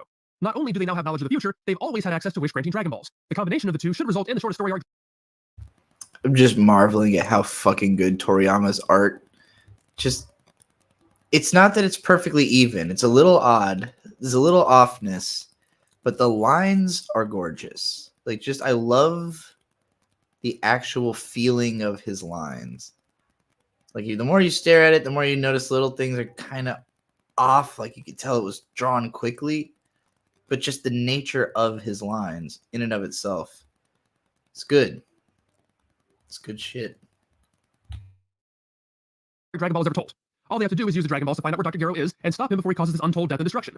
It is a massive corner Toriyama has written himself into, and he deals with it by coming up with not just the best workaround he can think of, but by having the characters throw out every explanation they can think of. No excuse is too small. Most of the characters started out as enemies or rivals, and a common foe is what has kept them together. Dr. Gero hasn't done anything yet, so it would be wrong to confront him. They want to fight and test their abilities, and Vegeta will just plain kill anybody who tries to stop him from roiding out. I'm honestly surprised Toriyama didn't make a new rule for the Dragon Balls that Shenlong can't interfere in the domain of science. None of these is completely irrational, except for the science thing. But I'd also say that none of them really should prevent them from acting in some capacity, and none of them is a compelling reason for risking innocent people or possibly the whole world. The Vegeta thing is probably the easiest workaround. By all logical accounts, Vegeta shouldn't exactly be welcome on Earth, or should only be as welcome as he is useful. The second he starts threatening to kill people, deal with him. Goku alone at this point should be more than enough to handle any threat Vegeta could pose. I'm going to now go down a very long rabbit hole that could be conceived as controversial. It certainly wouldn't be the first time. The only reason this is an issue is because there would be no story if the characters did the smart thing. So the story has to turn them into idiots who refuse to act on this extremely ominous warning. This scene had to have happened after Trunks returned to the future, because he would have had a psychotic breakdown if he was forced to witness the absolute stupidity swirling through the brains and gurgling out of the mouths of the people he had just entrusted the safety of Earth to. When Bluma becomes the moral center of your group, you really need to rethink your life. And while it would still be bad either way, what really makes this unbearable is just how out of character all of this is. This is going to require me to step back for a moment and talk about some of the meta aspects of this series, namely what kind of series this is and what kind of characters these are. It's also going to require me to speculate a bit on the creative aspects of the series, as well as the mindsets of adaptations and segments of the fandom. Just bear with me, it'll all make sense in the end, or at least hopefully it will. It's been my observation that opposing opinions tend to work on something of a pendulum. The farther an opinion is pushed in one direction, the farther and more pronounced it swings in the opposite direction. I think it's fair to say that Dragon Ball in English-speaking countries has a heavily divided fan base due to the number of differences between the original and the reversioned English dub of the television series. I'm not here to fight that war. I served my tour of duty as an angry, foul-mouthed teenager some 18 odd years ago. But while many battles have been fought, there's one that serves as a particular rallying point. I am the hope of the universe. That's the beginning of the speech that Goku delivers to Frieza in the Funimation dub right after he becomes a Super Saiyan. Depending on how you see Dragon Ball and where in the fandom you are, this speech is either one of the most iconic moments of the franchise and a shining example of how Funimation improved upon the source material, or it's the focal point of just how little Funimation understood both the character of Goku and the series as a whole, turning the main character from a poorly educated martial artist into Superman. You know, before Dragon Ball Minus did it. As for me, I've already said what I thought of the speech. It was stupid and out of character to begin with, and Funimation's rewrite only served to exacerbate those problems. As such, I'm not typically as fussed about this scene in particular. But over the years, I've seen those two viewpoints push back at each other so much that they've gone from alternate interpretations of a scene to complete polar opposites of interpreting the character. Goku is a selfless superhero who rights wrongs and saves the innocent. Goku is a selfish man-child and a terrible parent who only fights to satisfy his own primal urges, and it's only a happy accident that innocent bystanders sometimes get saved. And it's not as if I haven't been guilty of that in the past. Now, anyone who says the antics of Masako X from Dragon Ball Z Abridged makes a good parody Goku but wouldn't fit the real Goku, well, this scene should give you my feelings on the matter. While I still contend with the right script and more serious direction, he probably could make a damn fine Goku. I admit that was reactionary hyperbole on my part to drive home the idea that Goku is sillier than the English dub used to be comfortable letting on. But then again, sometimes I use hyperbole just for the sake of jokes in this show. I'm going to take a short break from this video. I'll play you another video that is kind of what he's talking about. Damn, I smell good. Hey guys and gals, your friendly neighborhood Jax here, and I just wanted to put in my 2 cents on some pretty old news but interesting stuff I just found out about my biggest inspiration, Goku. According to a discussion I read on Comic Vine and the Dragon Ball Encyclopedia, Akira Toriyama said in an interview shortly after DBZ ended that he was upset and disappointed with portrayal of Goku in the anime. According to Toriyama, he never intended for Goku to be a righteous hero, but a selfish and self-centered man who really only cared about fighting. Goku does not primarily fight for others, he mostly fights for his own enjoyment. The reason he does so many questionable things throughout the series and endangers the lives of his friends and family is because he puts himself before them. Goku, or the manga Kai, Japanese true portrayal of him at least, was never meant to be a good person or a role model. And when you think about it, Goku has done some jackass shit, like giving Cell a Senzubin and let him wail on his son, being responsible for the human race going extinct when he could have killed Fat Boo, and abandoning his family at the end of Z to go train Ubu. I mean, Goku, I love you, but with the creator of the series straight up saying that was his intention of the character, a lot of Goku's faults become a lot more apparent, and Funimation seemed to notice this back in the day and basically turned the Akira Goku into the Superman Goku we got on Toonami. This Goku acted more like a caring adult, giving heroic speeches, having a great heart, and really pushing the never give up attitude. Allied to good, neither to you. I can't let you take your unhappiness out on other people anymore. I guess name calling is your only attack because you're too weak to challenge me any other way. I represent should never be destroyed. But it seems quite a few people are divided on whether they prefer Akira's interpretation of Goku to the superhero version from the Toonami dub. And no, when I say Toonami dub, I just mean Ocean dub for Saiyan and Namek Saga and Bruce Falconer Funimation for the rest. A lot of folks say that the quote-unquote Superman version of Goku was just generic and boring. It wasn't true to the character, while others will say the dub Goku is the reason Goku is so well-known and popular today, and why we put him in so many matches against the Man of Steel, because he was so likable and inspirational. Now, you guys who've known me for a while know I've gone into this story God knows how many times before about bullies fucking with me for being chubby and loving DBZ, so I'll make this really quick. I personally admit I have a bias for the Superman Goku because after being beaten up and made to feel like nothing by my tormentors, I would watch DBZ and seeing a character like Goku who was buff and strong but so kind and so humble and treat everyone he was stronger than with respect and as equals really touched my heart. And I just wanted to be just like him, so I started training in martial arts, lifting weights, and doing calisthenics. And that version of Goku is also the reason I'm so confident and motivated to achieve my goals. Shit. I just realized something. If they gave us an actual Goku on Toonami in the 90s, I probably would have thought he was a selfish prick and not start training. Good on you, Funimation. But that's not to say I hate Akira's Goku. Not at all. I admire the confidence in his own abilities and his energetic, cheerful personality, and his desire to be the best he can be. And while his reasons for abandoning his family have become a lot more apparent, you know he still really cared for them a lot. And Kid Goku, I have to admit, was friggin' adorable with his naivete. Honestly, I think it all comes down to what does the viewer prefer personally, and which version of Dragon Ball Z is the superior version. Honestly, I don't think there is one, and here's why. While the original Funimation DBZ has some really cheesy lines while starting off, it has one of the best goddamn American soundtracks crafted just for the series. Back in the day, a lot of anime shows had Americanized soundtracks because they were being marketed primarily for kids. But DBZ's and Digimon soundtrack by Bruce Falconer is the goddamn highlight of it, giving it such an intense atmosphere to go along with the badass scenes and voice cast. The Japanese DBZ is just a classic and has a whole new layer of depth and emotion to He's kind of talking about the rest of the show now. We'll go back to the other video. Toriyama himself is not immune to this level of pushback. He has said that he was unhappy that the anime staff made Goku into more of a, quote, righteous type hero. And it was also apparently his dissatisfaction with the American live-action movie Dragon Ball Evolution that pushed Toriyama to jump back into Dragon Ball in the 21st century. Notably, he has said, at any rate, I wanted him to have the sense of being that rare guy who seeks only to become stronger than before, so much so that it feels like there's no one as pure as this person. And while he does end up saving everyone as a result of that, he himself at least has a very pure sincerity about wanting to become stronger. What I wanted to depict the most was the sense that he might not be a good guy at all, although he does do good things as a result. Because of statements like that, I see tons of people defending the scene as being totally When he describes Goku that way, Goku is my hero. This is not an American superhero story, it's an Asian Uxia tale. And by saying this is plot-induced stupidity is missing the point of that and ascribing out-of-genre characteristics to this story. But given my 20 years in the fandom and my 6 years analyzing the series from the beginning for DVD, I have to say, I just don't agree. At least, I don't agree up to this point in the story. It's pretty clear to me that by Dragon Ball Super, the pendulum is swung into full-on Goku caricature. So yes, I'm saying I disagree with the Japanese side of the fandom and Toriyama himself. Stop the presses, Fusion has betrayed the cause. No, not actually. I just feel the problem is in the extremes of the pendulum. Is Goku obsessed with fighting? Yes. Is he heroic? Yes. But are those traits mutually exclusive? Not as far as I've seen. Now, I certainly believe, as I mentioned in the Frieza arc, that a lot of later Goku is a shift due to the retcon of Goku's Saiyan heritage. A lot of those elements tended to be grafted onto Goku or exaggerated as the series went on. So overall, Goku shifts from a more selfless person to a more selfish person. But I also believe, and this is speculation on my part, that Toriyama, most likely subconsciously, pushed Goku in that direction as a reaction to his feelings that Toei were pushing Goku too far in the other direction. But let's take a look at Goku. In the first story arc, Goku is not a terribly active character. For the most part, he does whatever Bulma tells him to do. But the very first time he acts against her is to bring the sea turtle back home. That has nothing to do with his quest, there is no promise of adventure, there is no expectation of combat, even though it does ultimately happen. Goku is not doing this for himself in any way. He simply believes it's the right thing to do, and so is compelled to do it. That's one of his earliest defining character moments. Bulma is selfish, Goku is selfless. He can ride the Kinto because he is pure heart. In the first arc... Well, maybe he also just wanted the challenge of lifting that big turtle. Maybe he thought that...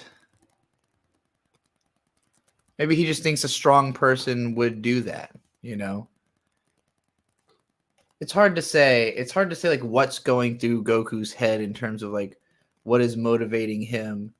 also, does he have to be like at all times 100% on message for him to be, like, I don't think Toriyama's trying to say that he's like incapable of goodwill. Just that he's mostly driven by, desire to get stronger. But I don't think he's trying to say that he like isn't also like a decent person. Just that that's not the core of why he's doing things, And saying that he's pure, like purity, he could be pure of, pure in his intentions, not necessarily pure by like a greater moralistic standard. Like what even would be the moralism? What religion, like what is the basis? What's the backing of his morals if he has them, besides just whatever his granddad or his uncle, whatever he called him, granddad, right? Whatever Gohan taught him, that's his values. So if we want to look at Gohan's values as morally righteous because we agree with them, then sure, you could say Goku has good morals, but I don't think it comes like innately necessarily. It's like he's got the moral. He does what his granddad told him he should do to be the type of person he's trying to be. And he's basically just following those instructions. That's the way I would look at it. We'll continue the video. He is the moral center of the story. Everyone else is in it for themselves, constantly trying to stab each other in the back. But not Goku. Later on, in his second Dragon Ball quest, his only goal is to retrieve his grandfather's keepsake. But when he gets it, only for Borat to die, he continues on anyway to collect the remaining Dragon Balls and defeat the Red Ribbon Army. Sure, he's excited about I would note, I don't think it ever occurs to Goku to stab someone in the back. He just wouldn't think that he had to do that. He'll spare the Ginyu because they run away and aren't worth fighting, but he'll chase after and kill Black just because he's a bad guy who shouldn't be allowed to get away. But then he'll spare Vegeta because he is worth fighting. See what I mean? Because he's the main character, he'll often do what the plot requires. I don't really see the fight against Ma Jr. as painting him as selfishly as I see others sometimes like to say. Sure, he really wants to win the match and will therefore restrict himself in that sense, sometimes to the point of making risky decisions, and that is a large part of Goku's charm and an integral part of his character that shouldn't be overlooked. But I somehow doubt that if Goku had lost the match, he would have just given up and let Ma Jr. take over the world. In fact, I remember saying at the time that it seemed like a rather silly narrative convenience that Ma Jr. wouldn't just start fighting again after Goku spares him, but at least in that instance, Goku had already proven himself superior, so it made some sense that Ma Jr. returned tail. And of course, there was also a pragmatic reason to spare Ma Jr. in addition to Goku's desire to fight him again, as it kept God and the Dragon Balls around. The fight with Raditz is a watershed moment. I also feel like I need to bring up the cultural difference. I talked about this a little bit on another stream recently. I don't remember why, about how just Americans are generally more ego-driven. And even when we're not, the expectation of society around us is that we would be. And Japan is the opposite, right? So when you depict someone with like the level of ego or the level of risk-taking that even like the average American has in anime, it's like you're presenting like an alien, and oftentimes that will be the main character, but that's to that audience, it's like that's a 1 in a million type of a person. Here in America, every single person is looking at it like, I'm that guy, I'm the main character, so I think on some level, I don't think again that Toriyama maybe could even conceive of a person as selfish as an American would imagine when we're imagining a selfish person. But, I could be putting too much stock in the cultural difference there, but I just want to note it as he goes into this topic. Moment for Goku as far as I'm concerned. It is clear in every possible sense that Goku's only motivation is saving his son. There's none of that goofy amiability or unwavering excitement to challenge that Dragon Ball Super's Goku just can't seem to get past no matter the danger. In fact, when asked by Piccolo if he's excited to learn there are two stronger Saiyans than Raditz, Goku point blank says he's not excited. He's terrified. Goku has no qualms about fighting 2-on-1. He has no problem attacking his opponent from behind twice. Hell, he has no problem holding his opponent in place so his ally can impale him to death. The only time Goku slips up is when his good-hearted nature allows him to trust Raditz. But there is never a moment Goku makes the situation worse for the sake of a good fight. Vegeta is really the first time I see Goku go against the pragmatic solution solely for the desire to fight that person again. Not surprisingly, it's not too long after the Saiyan race is introduced, and it's a decision Goku attributes to his Saiyan heritage, which is now a thing that's always been there. I'm not at all denying that Goku's desire to fight strong opponents has been one of his core character traits almost from the beginning. I'm more trying to point out that it really becomes disproportionately pronounced over time. And I have a hard time believing that the Goku who wanted to save Bora is the same Goku who is now shuffling his feet over a threat that's going to turn the world into Skynet. But what about the rest? They're all martial artists too, not superheroes. And again, I'm not disputing that. They're not the Super Friends. They don't hang out at the Hall of Justice waiting for some nefarious plot to stop. Nor would I want them to be that way. But let's look at Ten Shinhan, the other member of the group who actually says he wants to fight them to test his skills. Since he's kind of the prototypical Piccolo or Vegeta type character, it's not too far-fetched for him to say things like that. After all, he says something similar when he heads off to face Piccolo. He's not doing this to be a martyr, but his pride as a martial artist wouldn't allow him not to face Piccolo. He's also the guy who balks at using the Dragon Balls to defeat Piccolo rather than facing him head on. But when push comes to shove, he does tell Chaozu to do just that. And I think that's pretty consistent with the others too. They want to get stronger for its own sake. They love the idea of getting trained with powerful masters and improve their skills. But they're not stupid and they're not selfish. And even if they were selfish, it is kind of in their best interest to make sure the Earth is safe because they kind of live there. Now, way back at the beginning, something I said I liked about the first arc was just how amoral and selfish the characters are, so you may think I'm backpedaling on that, but I'm not. In fact, I had this moment in mind when I was writing that all those years ago. And just like my stuff with Yamcha in the last episode, it is so nice to finally get to the payoff of things I set up so long ago. Year or so. So I have a couple of rebuttals here. One is that these out for themselves character motivations work a lot better when the stakes are low and the story is a comedy. It's harder to not be frustrated by blatant stupidity when I'm ostensibly supposed to be taking your stories seriously. Two is that when the stakes are raised to the fate of the world being in the balance, those same stupid selfish jerks put their own wants and desires aside because saving the world is more important. Well, except in Oolong's case where his desire does save the world. But yes, the characters in the sexual harassment comedy part of the story act more sensibly than the characters in the Stone Cold serious story of cybernetic domination. What sense does that make? There's also a reason why, in one of the corrections I put out during Dragon Ball Dissection December, I talked about Usia and said very pointedly that genre convention never serves as an excuse for poor storytelling. And that's because, even if we dive head first into the defense that these characters are martial artists, and this story is Usia, and that's what makes their decisions not stupid or out of character, I wholeheartedly disagree. Because see, I may not be an expert on the genre of Usia, but I do know Dragon Ball well enough to know bull when I see it. So, this is a martial arts story, huh? And these characters act the way they do because they follow the martial artist path, huh? That's your final answer? You're going double down on that? Well, in that case, remember the Muten Roshi? You know, the guy whose title means Heavenly Martial Arts Master? I have a little quote from him that maybe you've forgotten. One does not study martial arts in order to win a fight, or have girls say, ooh, you're so strong. One masters those arts for health in mind and body, for the ability to live one's life as courageously, uniquely, and energetically as one wishes. But if there are any who seek to terrorize you or any other decent people with undeserved power, you must defeat such enemies with one mighty blast. In case you didn't catch that, the most prominent martial arts teacher in this franchise tells his students before the first lesson that it is a martial artist's responsibility to protect the innocent and not about winning fights for their own sake. Maybe it's just me, but I don't see how letting the evil mad scientist have his way so that I can prove how strong I am is in keeping with the whole martial arts philosophy behind this franchise. Then again, Goku didn't seem to understand what the Muten Roshi was talking about, so maybe that's where the problem lies. If you still don't believe me, I have one last thing to direct your attention to. If this scene is in keeping with the character's established intelligence, philosophies, and motivations, then why are they proactive the entire rest of the arc? When they find out there are more artificial humans, why? 5 or 10 minute thing, and then you move the fuck on with your I can't care about that anymore because I don't care about the argument that guy's making. I feel like I already responded as much as I can. I don't know what Jim's talking about. Somebody like Nick, he didn't. Oh, he's talking Once about he had Nick. access to money and a little bit of fame.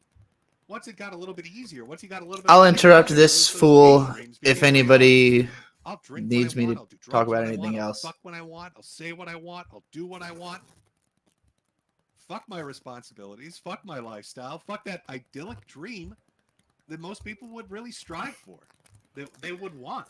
Is he trying to say that Now, I'm not going to Nick's thrown everything away by doing coke? I don't think so. I don't think his life's over. Or the opposite of that, and putting blame on somebody. Oh, it's those fucking Kiwi farmers. They pushed him to the edge. No. I'm going to clearly state right now before we get into this. Nick Rekieta is an alcoholic and more than likely a drug Funny. addict. I would love to have alcohol right now. Bird told me I drink too many beers when I stream, Casting stones and I at don't him leave and enough talking for shit. him. So I'm going to Responsible try to for it. restrain. That is Nick Rekieta's fault. And nobody can I've fix just been Nick drinking Rekieta this but Nick massive Rekieta. coffee. An alcoholic, a drug addict is not going to fix themselves, Black. get better or get worse based on outside factors. That's their own shit, their own demons. God, this guy's Blame smile for what talking we're is so about to watch fucking in annoying. This tailspin Let's read more Ramen Akaneko while we. lays solely at the feet of Nick. Nobody else. Not a single other fucking person in the world. It's not his friends for not intervening. I think the argument. No, the argument was fine. I'm just not interested in it. Like, I mean, I responded to. To me, I mean, like that Jax Blade video was the perspective I already had on it. What he was saying about Goku, I was like, okay, I see your argument, and then he was kind of continuing to prove his point, and I'm like, I believe you, dude. You know, I don't need I don't need you to break down all the evidence. I get it. I believe you. Like, it's not an argument I'm invested in. I'm not a Dragon Ball Z fan. I saw it once as a kid. I've never rewatched it. You know, I've recently watched like 10 episodes of original Dragon Ball, which I did very much enjoy. But, you know, when you start getting into the nitty gritty of who did what in the story of Dragon Ball, I'm like, fucking, I don't remember who half these characters are, you know? So, yeah, a little struggle for me to keep caring at that point. I just got Russian $10 from Agadine. Thank you. Thoughts on Shuzo Oshimi's works? Any you'd particularly recommend? I've been looking for trans representation in manga, so I'm interested in Welcome Back, Alice. I don't think I've seen any of these, but let's we've got a manga open right over here, so let's go check it out. Welcome back, Alice. Oh, she looks great. I already love the cover. Right, they're playing tennis. Cute boy. Cute girl.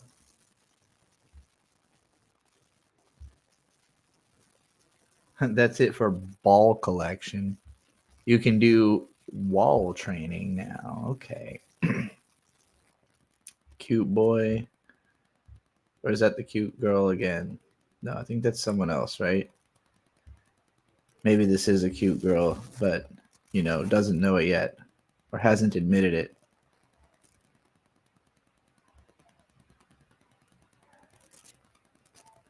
So is he like trapped in between like he's attracted to this girl, but this one's attracted to him? Is this a love triangle playing out here?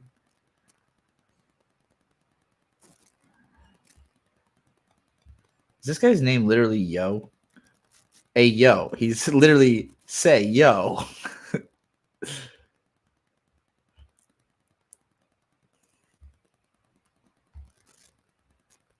Whether this one's trans or not, they're very, very pretty. I love the eye shape. This is a great, like the Serial Experiments Lane eye shape. Have you ever masturbated? Uh-oh. They're getting into touchy subjects. How would you do it? Well, all right. Okay. I didn't expect them to start describing how they jack off. I don't know if I need to read all that. Considering that these are middle schoolers. I don't want to think about it too much. He's literally cranking it. This is now a manga about cranking it. Am I allowed to show this on YouTube?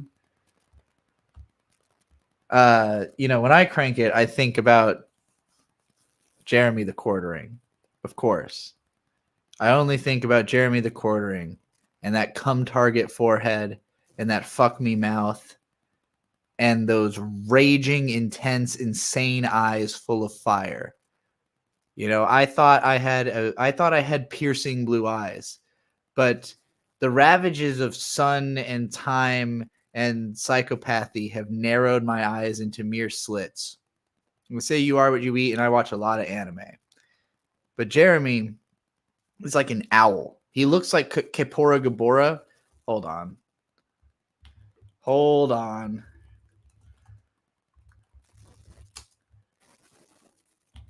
Okay. I wasn't expecting this one. I haven't seen that image before. That's a little too wide-eyed. But I'm talking about just the standard when he's got the anger, you know, just like big eyes and then just like pointy, angry eyebrows down. Like, you know, like this. Does the Quartering not look just like the fucking owl from Ocarina of Time? But fuckable. And by but fuckable, I mean but fuckable. Tell me that's not Keppora Gabora as a gay man. Anyway. What did Jeremy the Quartering do for me to be so thirsty for him? I mean, let's see. What's Jeremy the Quartering up to?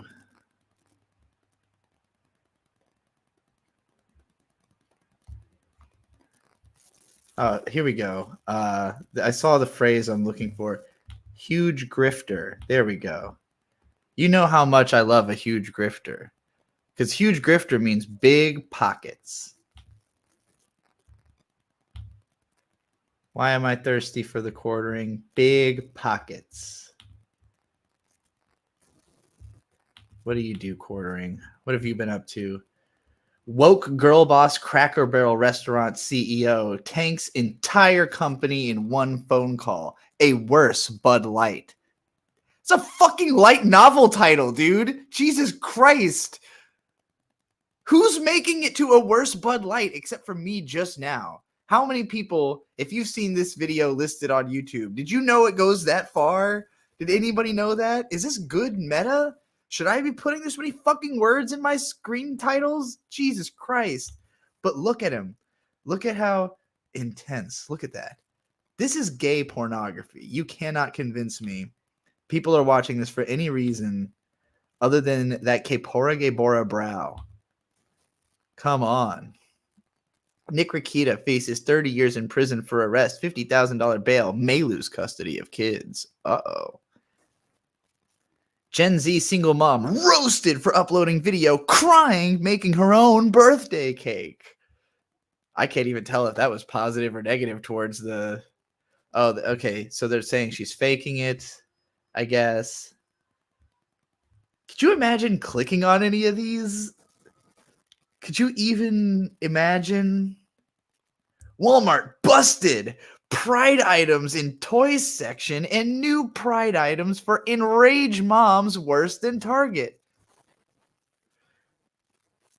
Walmart busted Pride items. Pride items. So an AI is writing these titles. A fucking AI is writing the titles of the Quarterings videos. Pride fucking items in toy section and new Pride items for enrage moms worse than Target. What the fuck does that mean? Did he read the fucking title at all? Pride items in toy section and new Pride items for enrage moms worse than Target? Are you fucking kidding me? Fix your fucking shit, you lazy piece of fucking garbage. Holy fuck, that's a title of a video with 57,000 views. Who astroturfs this fucking shit? Oh my god.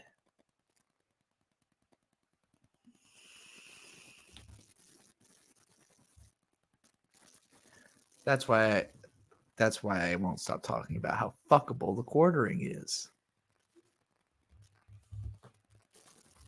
Wow, I didn't know it was that bad. I hadn't actually really investigated. That's the most I've actually investigated. It's worse than I thought.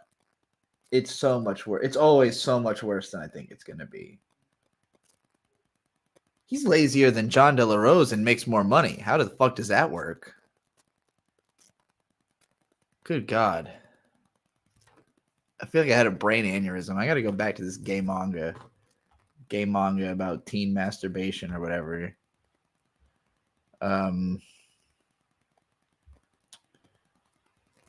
Yeah, all right. I get it. They're cranking it. Everyone's cranking it all the time. Whoa, the pretty one hooked up with the chick.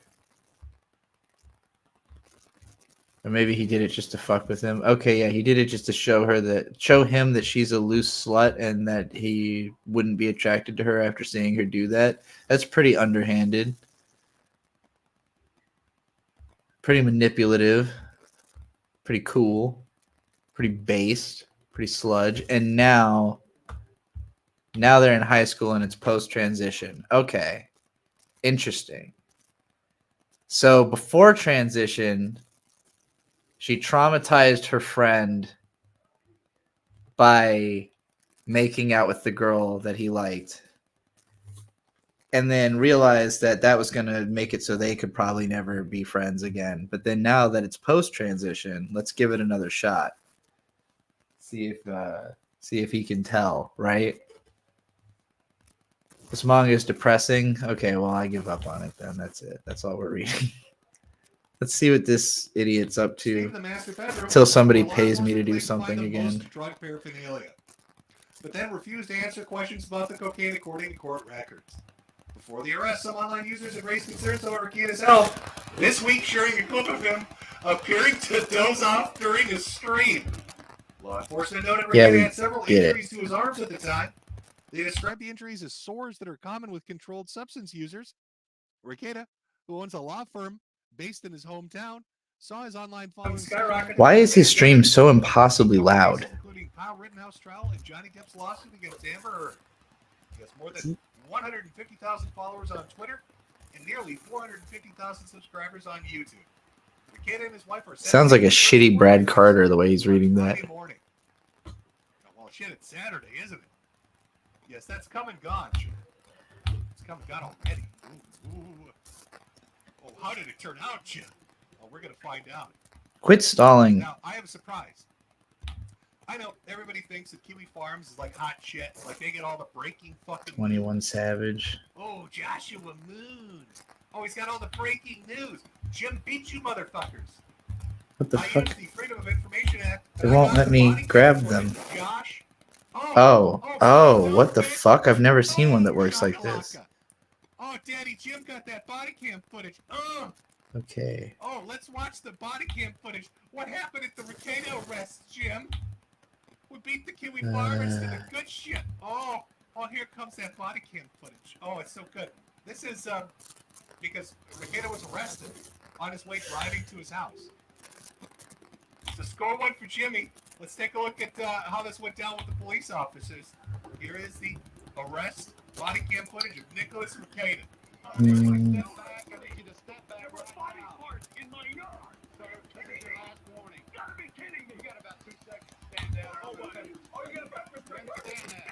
I don't think I've ever heard of Boogie with the Hoodie.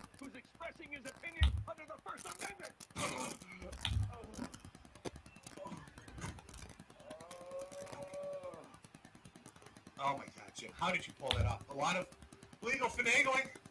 A lot of illegal finagling. Oh, I can skip. I didn't realize I could skip. Counted as a victory. Tell those Kiwi farmers they lost. Tough nuts, Josh. Hey, baby. Enjoy Ukraine or wherever you live. All right, I'm in America, where winners stay, and I got that body kill footage. Score one for Jimmy boy. Blueface, baby. Let's take a look at the mug shots. Oh, a couple of questions you might be asking yourself as you get into this story. We've already established Nick Ricado is a popular online internet personality. That's him in the middle. And I'm going to be honest with all of you. That is the exact face I would be making too. Do you know what that face conveys? Holy shit, everyone on the fucking internet is going to see this. That's what that fucking face says. Fucking hell, I'm going to be on 4chan and 8chan and Kiwi Farms and Twitter. Hey, what's up? The moment this is posted. I'm watching Mr. Medica stream until people pay me to do other things. Also, I've been doing an all-time rappers tier list just for the hell of it, because it was there on the front page. That's the fucking look he's wearing. It's almost like you can hear his thoughts inside his head right now. He's thinking, "Fuck you, Josh," because he hates the whole. He's thinking, "Fuck you, Josh. This is your fault, Josh. I hate the Keto Casino." Now on his left, looking like a deer in headlights, is his wife. I'm guessing the drugs are working the way out of her system. I don't fucking know. We'll get into the charges later. Now you might be confused. Wait a minute. How you doing? If that's Nick with Where would you rate Hobson? You're a Hobson liker. Would you put him very talented, near flawless, but not top tier? Good, but not great. Might be somewhat inconsistent. Occasionally good, but not great. Might be somewhat inconsistent. Okay. That's a well. What about Ice Cube? I don't know. He's got to be near flawless. Is there a shot? I don't like him. J. Cole's fine. Jaden Smith. I've never heard a Jaden Smith rap song before. He's not. I'll put him in that category. J Rock is solid. Jay Z. Are you eating Cheetos with salsa? No, I ran out of chips. Oh. Jid is probably best in the game level. Joyner Lucas. No, JPEG Mafia. God tier. Juice WRLD's good. Kanye. I'll be fair to Kanye. Kendrick Lamar. Goated. Kid Cudi. Not usually good. Clear Mike very good. Kodak Black. Whatever. Do you want to do a gaming stream? You could flip over if you like. Otherwise, you can just play by yourself. I don't care. In here just so I can Have better internet in the first place. Yeah, well, if you do that, that's cool. Then they can hang out. whether I'm streaming or you are streaming or whatever. Kyle's trash. Lil B. I haven't actually listened to enough Lil B to. What's that so much music? Is that Bird's twin? No, it's Bird. Why would Bird's twin be here? No, My- you. I think you My just- twin also does. Nick Ricada has a response to my stream they're not right now. identical. That nearly 18,000 people are So I watching. must have mentioned it at some point. Hey, stop sharing personal information about me on the internet. I didn't know that wasn't. I thought you've talked about that before. Don't- No, you've definitely talked about that. I've told people my exact birthday the other day. Oh, all right. I guess Oh, he yeah. was I know I okay. haven't done, and I I see. try not to do Maybe it. that's why I he see. wasn't. Well, I would think Lost everybody the would case want to know your again, damn it. birthday so they can wish you happy birthday Oh, it all can't the keep time. happening. With money? Why does everything Sure. we touch Yeah, turn to exactly. shit? Poor Vic Mignogna. Little He's on a red line baby, now, Nick. What did we do? Oh, little he's gonna be Dickie's voicing- all right, he's I gonna be guess. voicing used Never really fucking listened to Lil McDonald's Peep. Happy Meals. Nick, we've destroyed this man. Pump is Oh, trash. what do we do? And now the Monty thing and the coach Ah. charges. Oh, sweet loving God. Why did I wear this fucking shirt? Oh, the arrogance and the irony of it's overwhelming me. I'm gonna puke. I'm gonna vomit a little bit. Oh, God, sweet Christ. What have I done? Need a little bit of sake, baby. Might have been a little unfair to put How do we get to put Macklemore all the way in trash because I don't totally. I like the hook from the thrift store, but for the world to see? yeah. What a predicament. But how do we get there? Bird's birthday is Blady's birthday because they're the same person. Let's That's take a look funny. at one of the theory-crafted ideas for why Nick Ricada is currently living in his own self-induced hell. I got this anonymous letter or the anonymous package. It was postage not paid. Like I had to pay the postage on it to receive it. And the post office was like, well, where was it sent from? And it had my address as the return address with me as the sendee, which is not true. And in it, it had this burned piece of paper. I feel like I'm gonna get serial rich here since the stars are aligned. A new host is chosen. Hail unto thee, Nick Chan Ricada. And then with that came this. This is so weird because this came before the mention. Run the Jewels together. Like we already had Killer Mike and LP. I wasn't counting on like ranking them differently as a crew than I did individually, but whatever. Marked with sigils. I'm sure it was from an ex-user trying to. Did Check? I don't know Check West for anything other than hoes calling. And they sent him a cursed Sonichu medallion, and the crazy motherfucker puts it on. In past me, I don't know where this came from. I don't know what it means other than what it means, but that is that happened. That happened. It cost me $2. God damn, there's a lot of fucking rappers on this list. He actually paid for the privilege to be cursed. Think about that. That should have been the first warning sign that there was a drug problem. Because only a junkie would be so fucked in the head to pay for the privilege to receive a fucking voodoo curse. Dude, if you need more guns, just let me know. I'll This friendly, I think. This is friendly. Oh, Bronca, I don't think he needs more guns based on that. Based on those police reports, Bronca, I don't think he needs more guns. Maybe less guns. Maybe instead of giving him more guns and ammunition, Bronca, you could go collect them from his house so his kids don't trip on the shotguns. You know, with the spent shell casings. Because he's shooting ceiling cats. Hey, Nick, I know you're a raging alcoholic with a coke problem. Would you like some more firearms for your house? Hey, it's me, your buddy Bronca. I've got these ARs. Hey, buddy, would you like some fucking ammunition for your massive fucking gun collection? Get the kids together and do a rail. And then show them gun safety, buddy. Yeah, no, I think he's good. He's been a Sonichu curse. Oh, it's the demon. Now, initially, Chris... How are there still more? Oh wait, it's looped back around to people I skipped before. Okay. Okay, this feels fair, right? Only 6% could really be GOATs. That makes sense. Danny Brown, Denzel Curry, JID, JPEG Mafia, Kendrick Lamar, MC Ride, all definite GOATs for me. All huge influences on me. So, like, undeniable. All these people are also big influences on me. The only difference is I think I think all these people can rap better than me or make better songs than me, but it's not unachievable for me what they're doing. Eminem might be unachievable, but I also don't necessarily love everything that he decides to do. But he's just trying to push the medium forward, And what does he do? But I think I could keep up with a lot of these people. Some of them can rap better than me outright. I mean, I could not keep up with Voice to 5'9" or Run the Jewels or fucking probably Tyler or MF Doom as a rapper. But I have more range than any of them. So I got that going for me.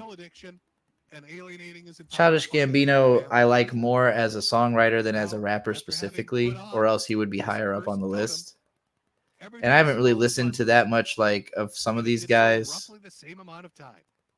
Or else they could be higher or lower, honestly, if I had heard more of them. And all these are people I don't really listen to. Anyone here I know for a fact is shit. Anyone here, it's based on what I do know of them, this is where I'd put them. And all these are people I can't even think of one of their songs, so I couldn't, or only could think of one song, so I didn't want to rate them. If I'm lucky, this will piss off a rapper who I gave a low rating to. Somehow they'll find out and be upset about it. I have not been listening to whatever the hell this motherfucker's been ranting about, but I gotta go piss, so I guess you're gonna be stuck with Medicare. I know this is bad parenting to leave you with this piece of shit. And I did all that and nobody sent me any requests for anything. I was just doing that to kill time.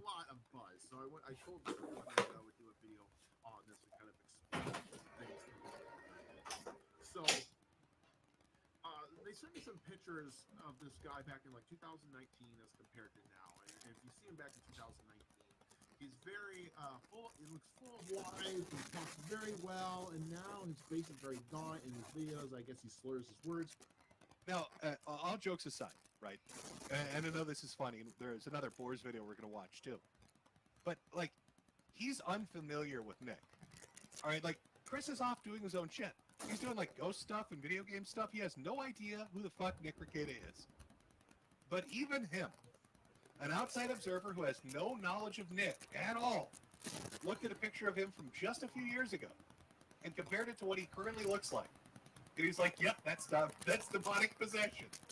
This guy is so fucked up, it has to be demons. That's how fucked up. To a normal outside observer, Nick Rekieta looks right now. The change between just a few years ago and now to a completely neutral third party. He looks so bad he's convinced he has Hellspawn living on the verge of passing out from time to time, and people are what's wrong with this guy? I guess he's not it occurred to me thinking about this list how strange it is that the overwhelming majority of people on this list are people whose careers started in the 2000s or the 2010s. To the point that if it was only people whose careers started in the 2000s or 2010s, that would make sense. But then we've got Eminem, Ice Cube, Jay-Z, fucking MF Doom, all of them started in the 90s. Eminem was already massively famous in the 90s. There's a couple others whose careers arguably go back to the 90s, but it's only 4 or 5 people. So it's okay, well, are those just the only older rappers you knew? Or They're certainly not the only ones who are still active. But where is most of rap history? Why is the only stuff from the 90s Eminem, Ice Cube, and like there's not even Tupac or Biggie in this list? But for some reason Eminem and Ice Cube are there. Very strange. Didn't really occur to me until it was like a light bulb moment when I got to the bathroom and I was like, wait a minute, what the fuck? Why were there 4 90s rappers and everyone else was brand new? Anyway. Kato, why is he looking off in the corner? What is he doing? Our ghost expert here is confirmed. In fact, I don't know what this motherfucker's talking about, and I don't care. I'm done watching Medicare stream.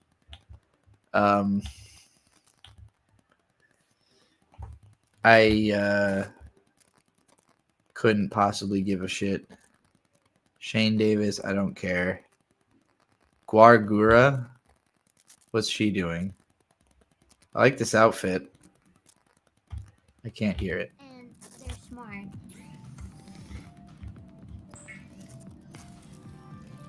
Do I think Drake has never sang or rapped anything good? I think his bad stuff negates all of that for sure. It's more that. I couldn't go back to the songs I like. I loved the song Nice for What until For whatever reason, why did he think it would be a good idea? I thought there's a line where he's like, he always throws in some shit about having liked a girl when she was in high school. Like in Nice for What, he makes a reference to like, oh, you was hot even back when you were in high school. In fucking Sicko Mode, he says, you know, back in high school I used to bust you to the dance, which I never knew what the fuck he meant by that. He's just always referring to how he would have, like, you're so beautiful, I would have been in love with you even in high school, or I've been in love with you since high school. And it's like, why do you keep fucking bringing up high school? You are old. So yeah, even the songs I like, he finds a way to make them pedophilic. It's actually wild.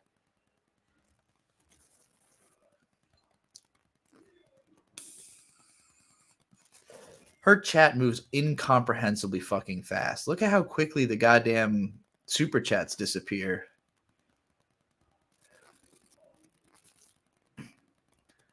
I guess those are memberships. I got to set up memberships now that I'm streaming. I didn't have a purpose for them before, but I think they do stuff. First time you've seen her in action. Well, right now she's in action. Let's make her live again. I don't know if I've ever actually seen her live either. Grab the medal. What do I do with it? What am I gonna do with it? See, this is what I'm jealous of VTubers, is you can make a baby voice and people don't like question that. Like if I sat here and talked like a baby, you would be like, what the fuck are you doing? But if it's an anime character on screen and I'm talking like I'm a fucking infant, you're just like, oh, that's just how anime characters talk, you know? It's totally normal. But I can't listen to that. It cracks me up too much. I can't even pay attention to what she's saying. It's just funny that she's saying it like that. That could even just be her mostly natural voice, but it definitely feels like she's leaning in onto trying to sound like an anime girl, which I mean that's the bit. But man, it's a weird bit for me. But I would do it. I would just have to enter like a full dissociative character mode, you know? And we really had to not let up. The reason I don't try to do voices on my stream is I can't keep it up. I'll eventually revert to what feels natural, you know? I can't even bring myself to do a baby voice, for example, because I don't have a cartoon avatar to hide my shame at making noises like that. Not that I'm saying you should feel shame. I don't think you should. It's just me. I can't do it.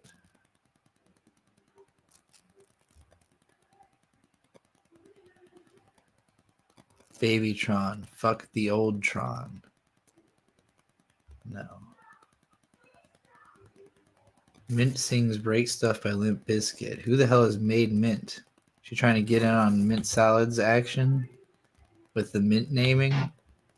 Alright, let's sing. One of those days when you don't want to wake up. Everything is fucked. Everybody sucks. You don't really know why, but you want to justify ripping someone's head off. Human contact. And if you interact, your life is on contract. Your best bet is to stay away, motherfucker. It's just one of those days. It's all about me, said she said bullshit. I think you better quit. Let shit slip, or you'll be leaving with a fat lap. It's all about me, says she says bullshit. I think you better quit talking that shit, punk. It's just one of those days, feeling like a freight train. The first one to complain, leaves with a blood stain. Damn right, I'm a maniac. You better watch your back, cause I'm fucking up your program. Anchor is stuck up. You just locked out. Next in line to get fucked up. Your best bet is to stay away, motherfucker. It's just one of those days. It's all about he says, she says bullshit. All right. Hey, I was singing this earlier in the karaoke stream. No, kind of really sloppy, actually. I don't like the way she was playing that. Maybe that was intentional, but didn't click with me. Guts of Steam on a public piano at the airport.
I keep trying to do it too early. When's the drop? Oh, I'm waiting for the drop.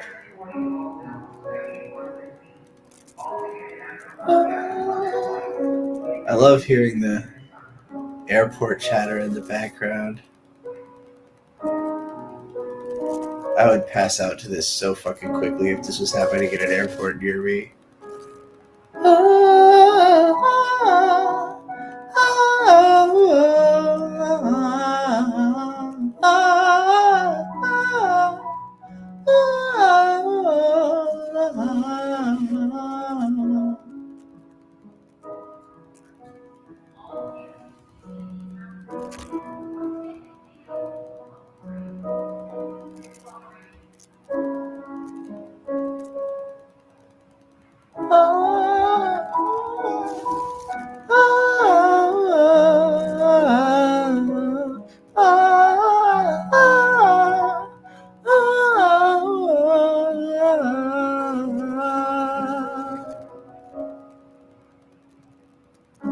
Okay. That was like a soul bath. I'm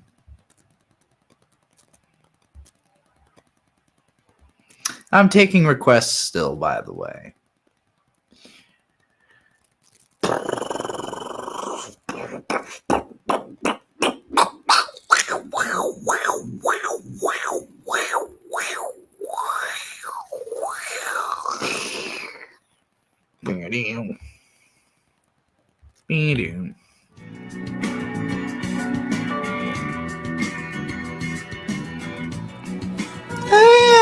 morning, I am faded, I am drowning. All right.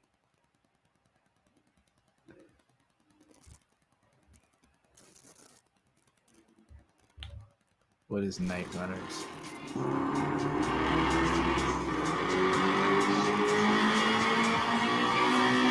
Yeah, breakthrough. Let's go.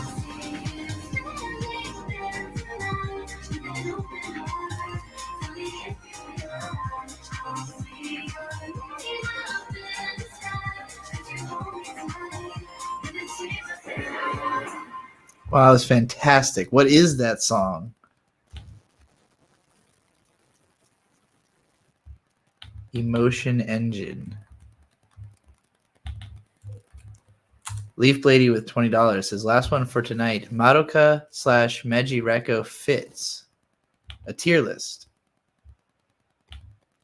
Right? That's what you want? Or is that a video? Is that a video or a tier list? There's only $5 for tier lists. So I'm like, wait a minute. Are you asking for another video? Because that's what it's, I would assume based on that amount, but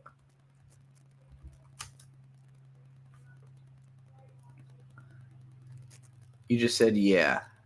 Sent on Twitter. Oh, okay. Oh, it's another one you actually made, or I mean, yeah, it could have been in response to either thing, but I guess I'll find out when we get there.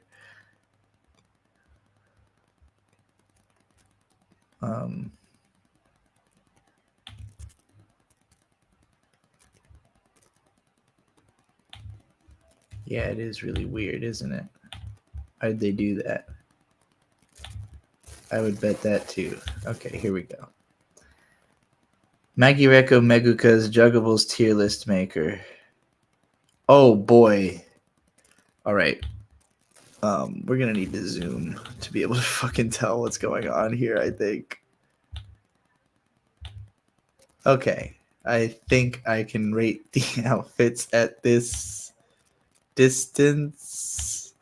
How do I make this less difficult? Well, I guess if okay, that seems like it'll actually be easier than usual. All right, okay.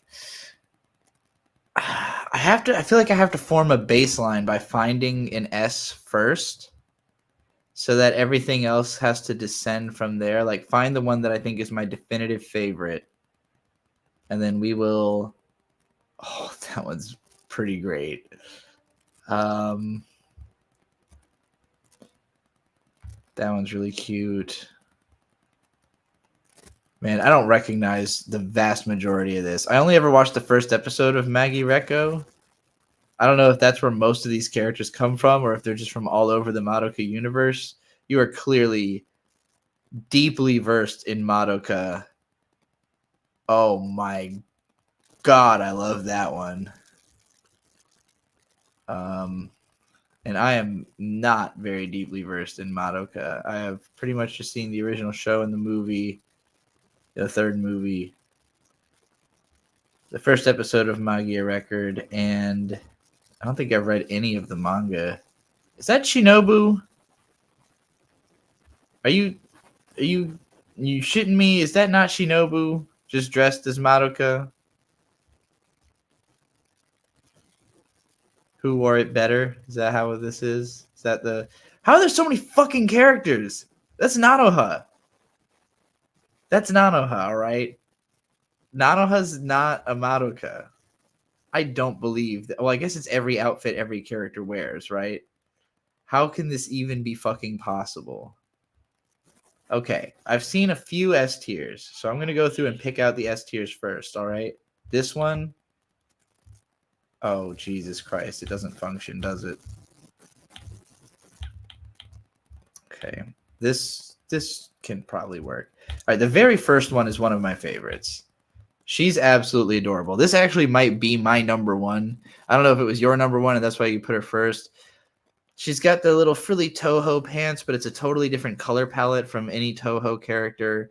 I love earth tones. I love the whole you know, pixie. I understand why this was $20 now. Why you paid so much for this chart, because it's fucking huge. But yeah, I've loved everything about this outfit. This is pretty much perfect. This is wood nymph, like it's giving wood nymph without the sexuality, you know? It's forest fairy cuteness just done perfectly. I don't think I could ask for better. So that's a definite S tier. And then the second one that I really loved, I don't know if I would. So this one's not as strong as that one, so I'll put it in A tier. But it is very good. I think it's a little too tight. Like the fact that the whole torso is so tight. But I do love the way it explodes out here. I love the contrast of this. I think maybe just less. I don't know. Maybe it's just the way the shading makes her belly look like it's sticking out. It's a little odd, but otherwise, I really like the outfit. The next one that I truly loved was, there was one that I literally said, whoa, when I saw it. So I know that one's going in. Oh yeah, I was going to bring her up. I'm glad you can move them through this bottom area at the very least, because Jesus Christ. This is making me want to go grab my mouse. Well, I can't plug it in because I have the microphone and my webcam plugged in at the same time. And I only have 2 slots, and I don't have a splitter thing. But yeah, I really like her. Really, I would definitely watch a whole show with this being the main character's design. I guess that's if I see a character and I'm like, oh, I really would want to see them in every episode of the show. That's what I'm putting in the S tier, you know? All right, I'm not going to keep going through finding S tiers. We're just going to rank them all downward. Homura is a classic design. I think the Madoka, the standard Madoka designs, they're incredibly strong. They are not as to my taste as either of these. But this is breaking away from Madoka formula to the point where I wouldn't recognize. Well, okay, I think this girl is actually in the original show, right? Isn't she one of the magical girls that she saves throughout history or something? I don't remember this girl being there at all. But I look at her, I think, oh, that's a Madoka Magica character, you know? And those are really all strong designs, just not as much to my preference as whatever's going on with these two. Homura with the glasses, very cute. I'm not the biggest fan of schoolgirl uniforms in general, if you're not going to do something extraordinarily special with it. This is a little more iconic to me than this, although I love the hair and the glasses. You know, she's very cute. The bikini, it's okay. I wouldn't wear that. This girl, I like her shorts. I like the bike shorts. This weird sash stuff she's got going on, this odd skirt-esque thing I'm not too in love with. I'm fine with the bow. The top part is all fine. I like the big thing on her back. I would put her in B tier. This girl seems like kind of a clusterfuck. I really don't like this odd garter belt situation, whatever the fuck these bumpers she's got on. Hate the color of the skirt. D tier. Not feeling it at all.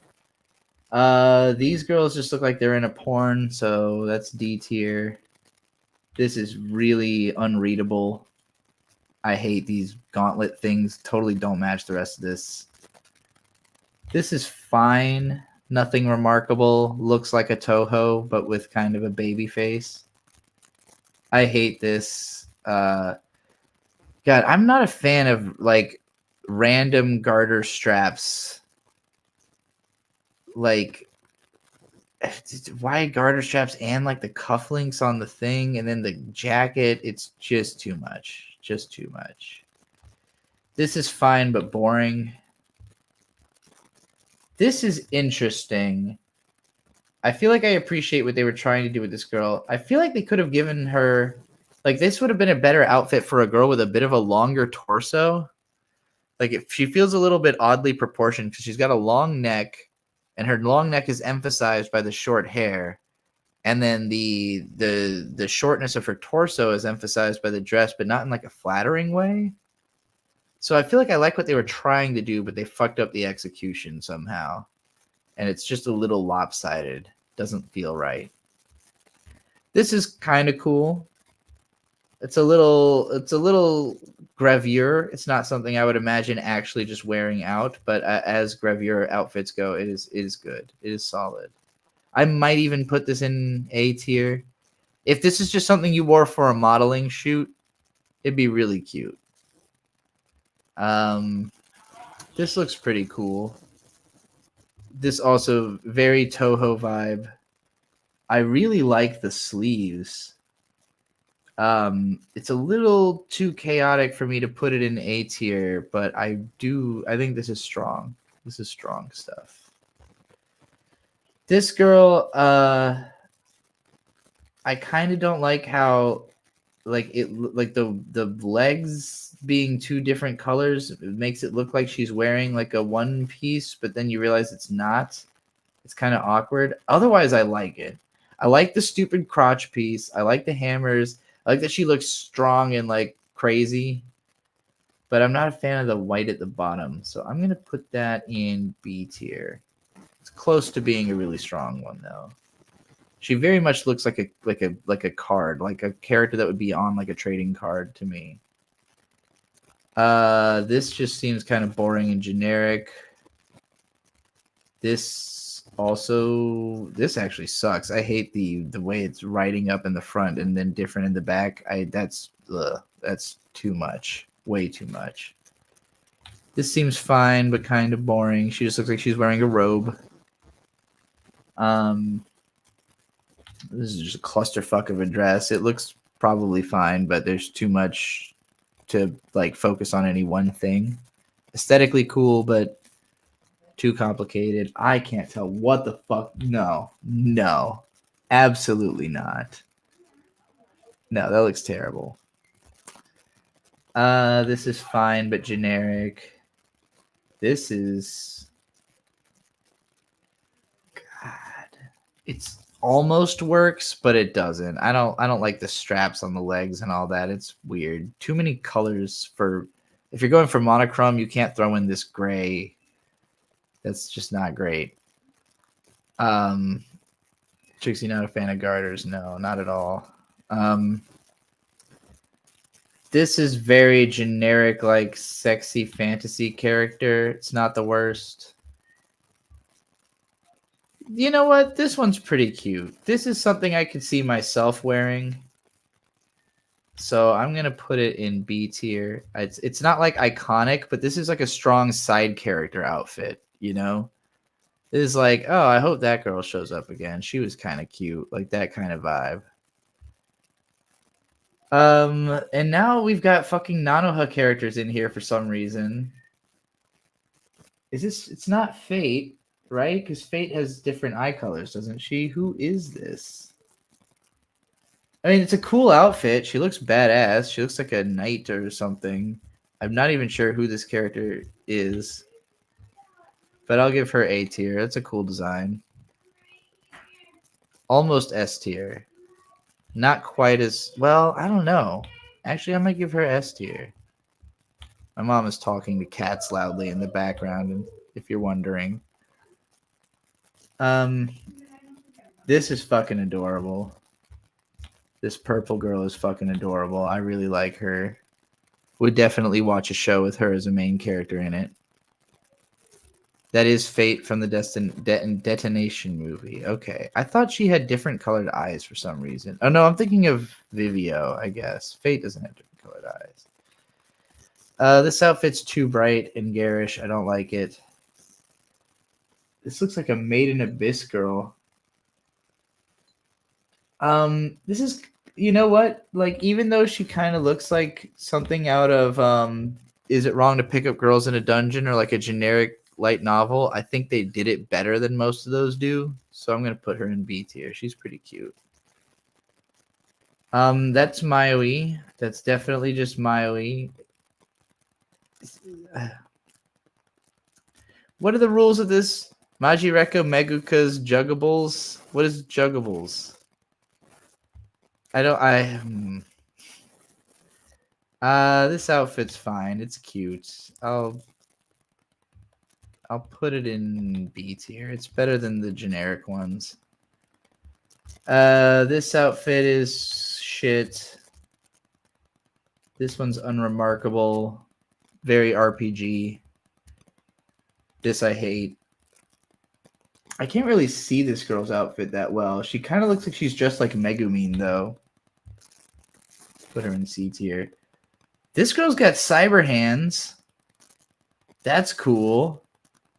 I really like her braids. Actually, I really like this design.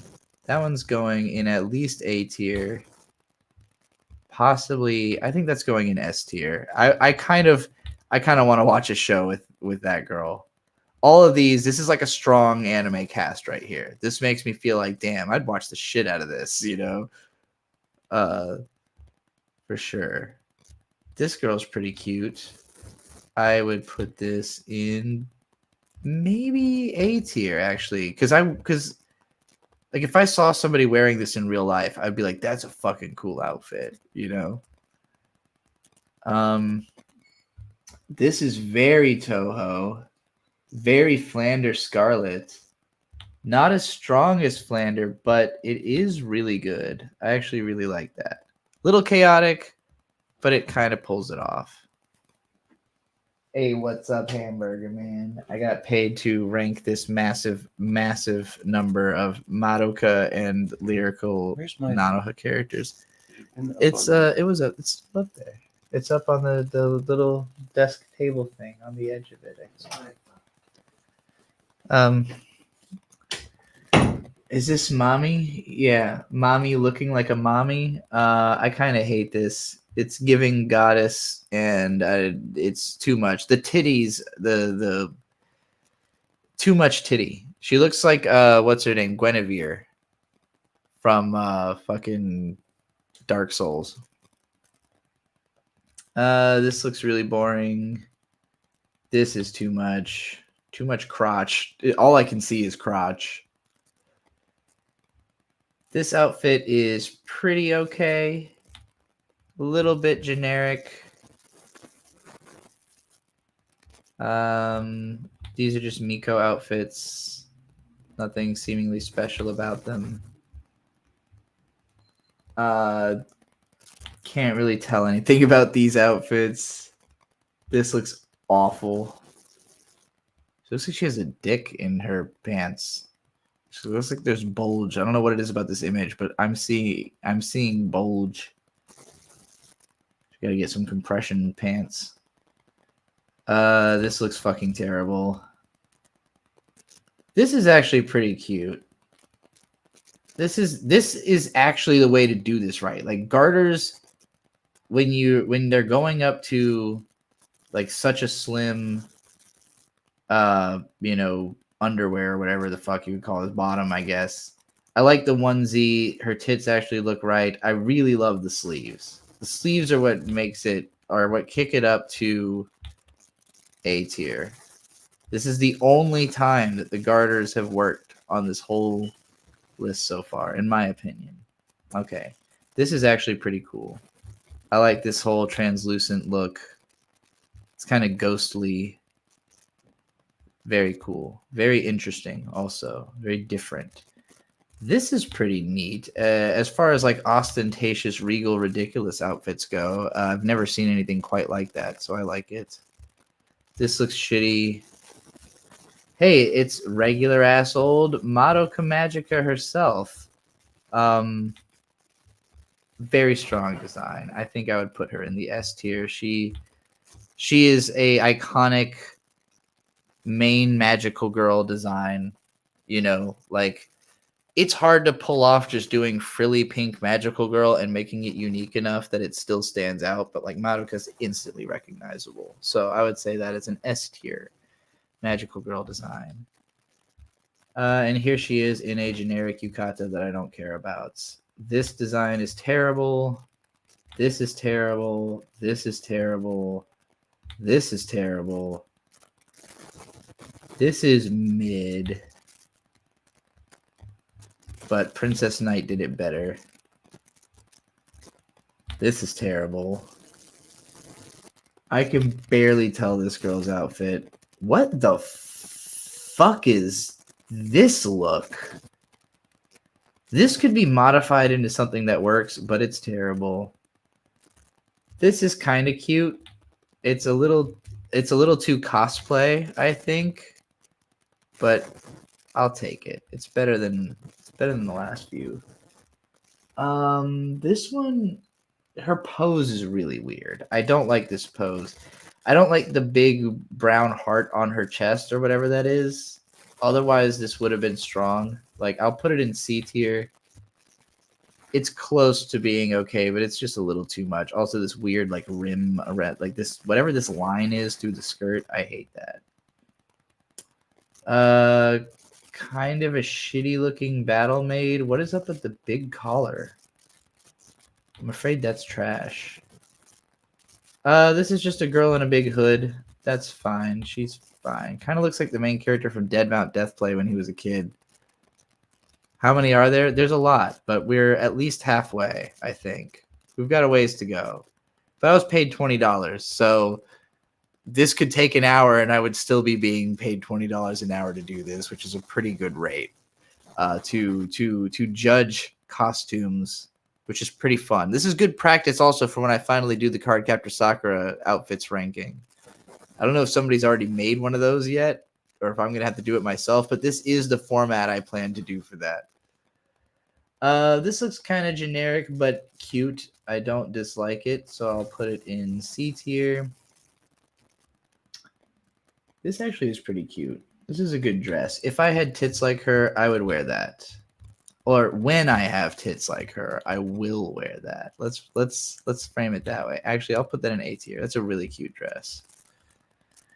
What the hell is going on here? What is this girl's deal? She's got like she's like Magic Kaito, but with a bunny mask or something. I can't see most of her outfit. I mean, I like what I see, but I can't see much. So C tier it shall be. This is like 5 girls. That's too much. I really like the way she looks, but I hate her outfit. This is just Madoka's normal outfit, but she's chibi form, or like she looks like Nichijou. I don't really like that face. This looks like the main girl from fucking that one porno, Mezzoforte, but like a different interpretation. Is she wearing sleeves, or is her arm just fucked up? Like, what is going on here with her arm? Why is it growing so massive? There must be some kind of sleeves there, right? I don't like that there is sleeves there. I kind of wish she just, you know, had her arms out. It's not bad, but it's not really good either. This kind of sucks. I like this. This would not work if not for such particular color choices. The like weird teal and red, and her face. Like, she rocks this outfit so much.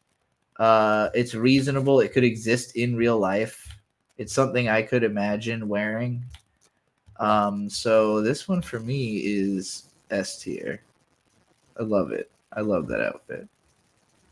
And it's really unique. It's a really unique choice of colors for an outfit like that. This looks terrible. This looks terrible. That just, ugh. What the fuck is with these stars? That's really bad. Boring. I like this girl. She's got a bazooka.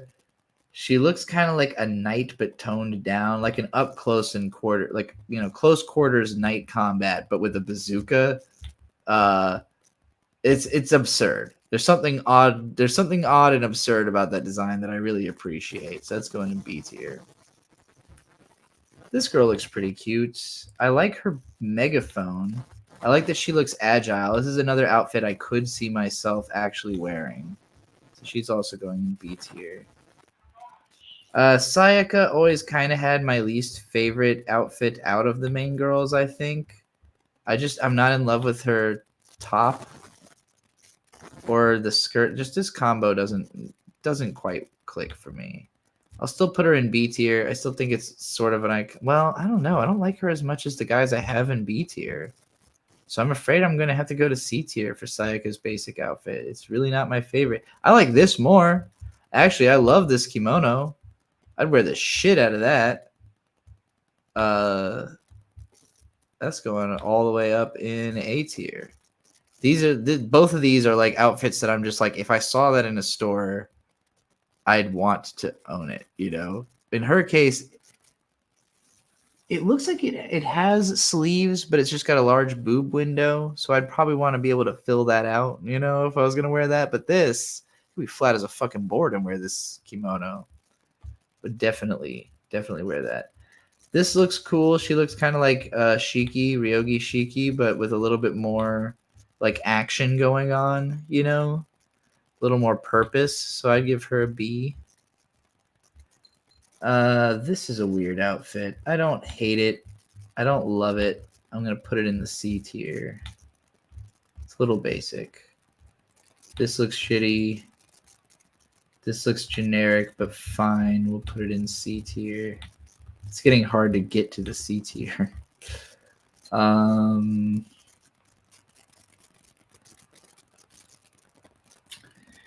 Kind of hate it. Not as much as I hate some of the other stuff, but I don't like it enough to give it anything above. This is okay. It looks like she's holding a knife at first, but it's actually she's got on like a weird veil thing. I don't know. I don't hate it, but it's very strange. This is kind of generic, like trash baby. Again, I don't hate it, but it's not special. This looks terrible. This is fun in a bad way. This looks like something fucking what's that one Jordan Peterson would wear. This is like Jordan Peterson's idea of a cool outfit. This looks like shit. This looks like shit. This looks like shit. This girl's cute. I've always liked this girl's design. As soon as I saw her, I immediately liked her design. So I'm going to say she goes up in at least B tier. Maybe she's got like she's got garters on the waist that feel a little unnecessary. Like I almost think I'd like the outfit more if she just either was wearing like a longer skirt that was up higher or just like a full-length shirt instead of the garters. If you change that, I think I'd put her in A tier, but otherwise she's going to stay in B. This is an interesting design. I don't think it quite works, but I don't think it fails. So we'll put it in C.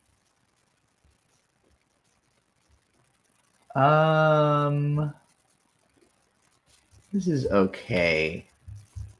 This is like a girl that you would be like, you know,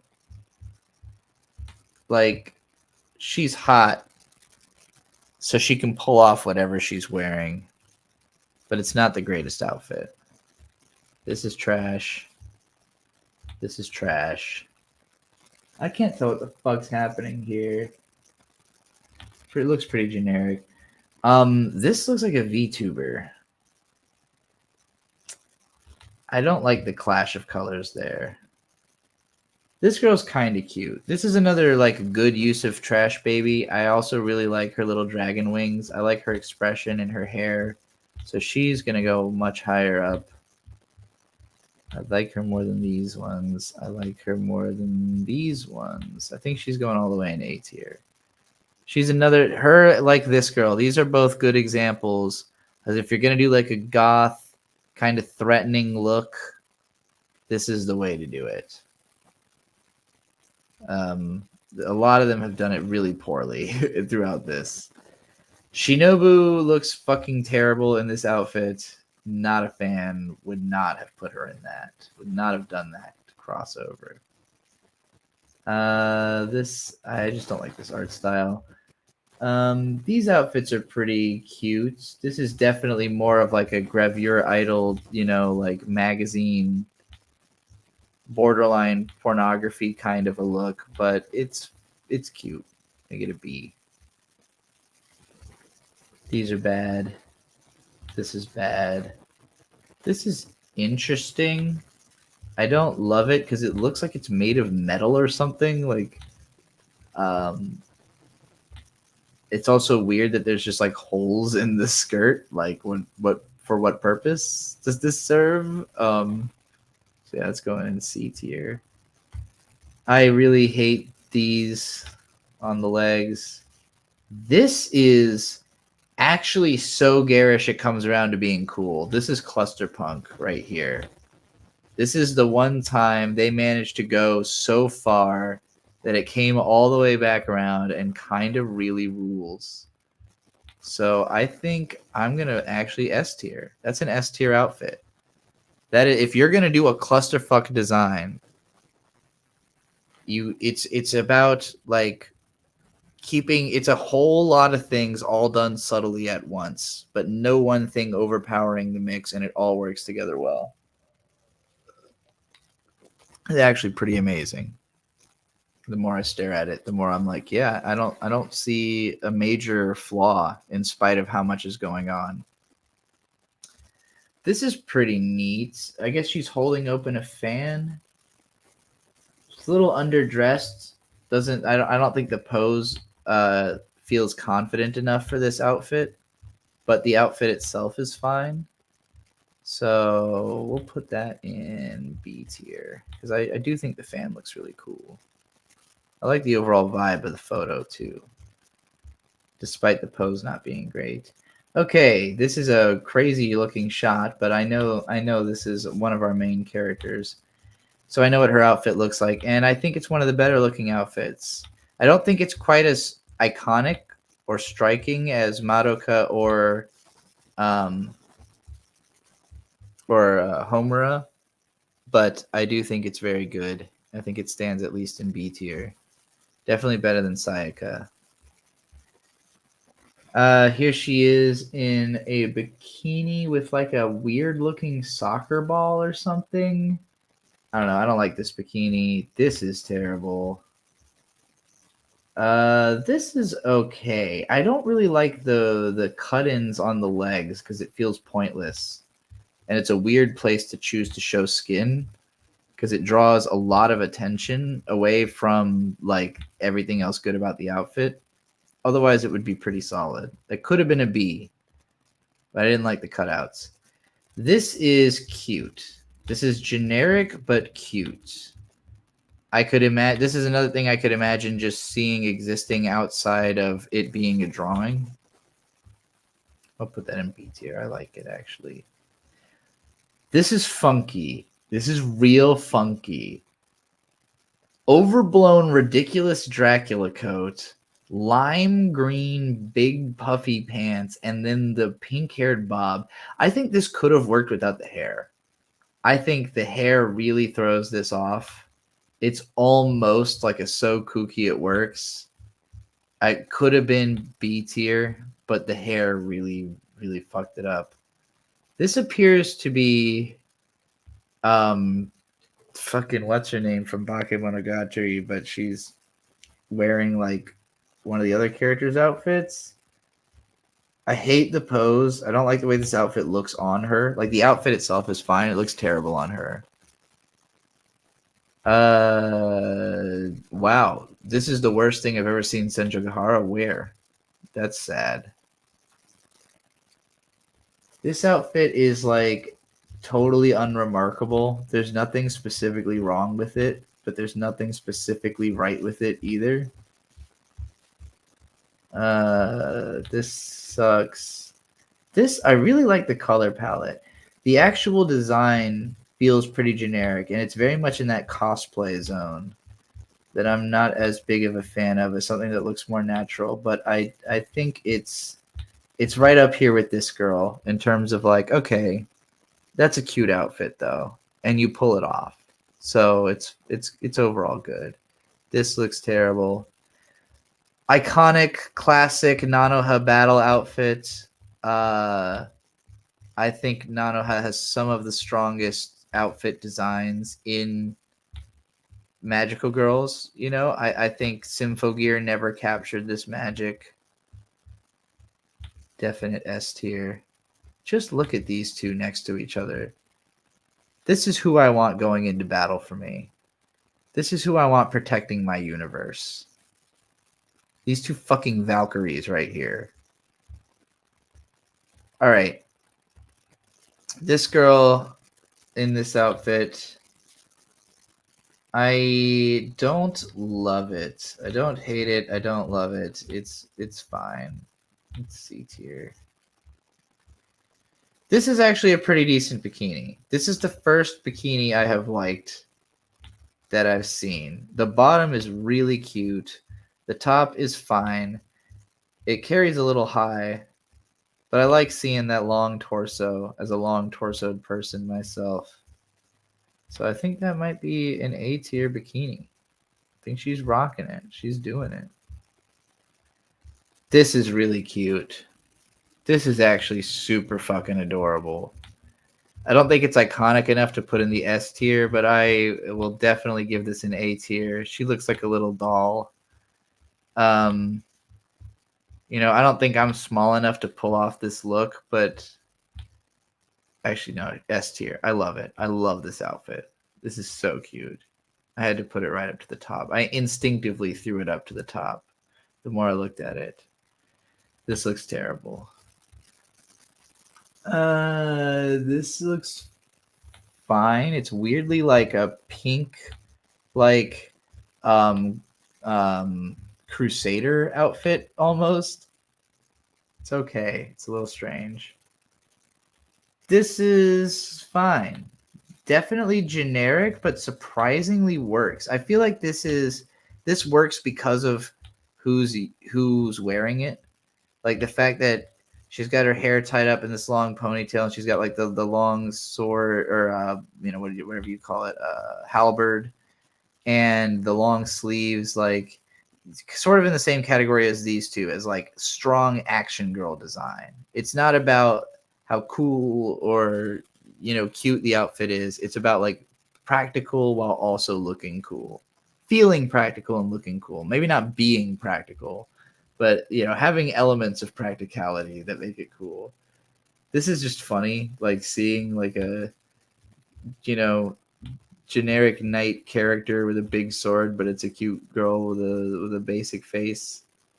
It's fine. She's all right. This design is kind of neat. I'm not totally in love with the outfit, but I think it works well for like a winged character. I think I'd put this above most of these guys in C tier. It's pretty cool. I'd play her in a game. This outfit's okay. I like the colors.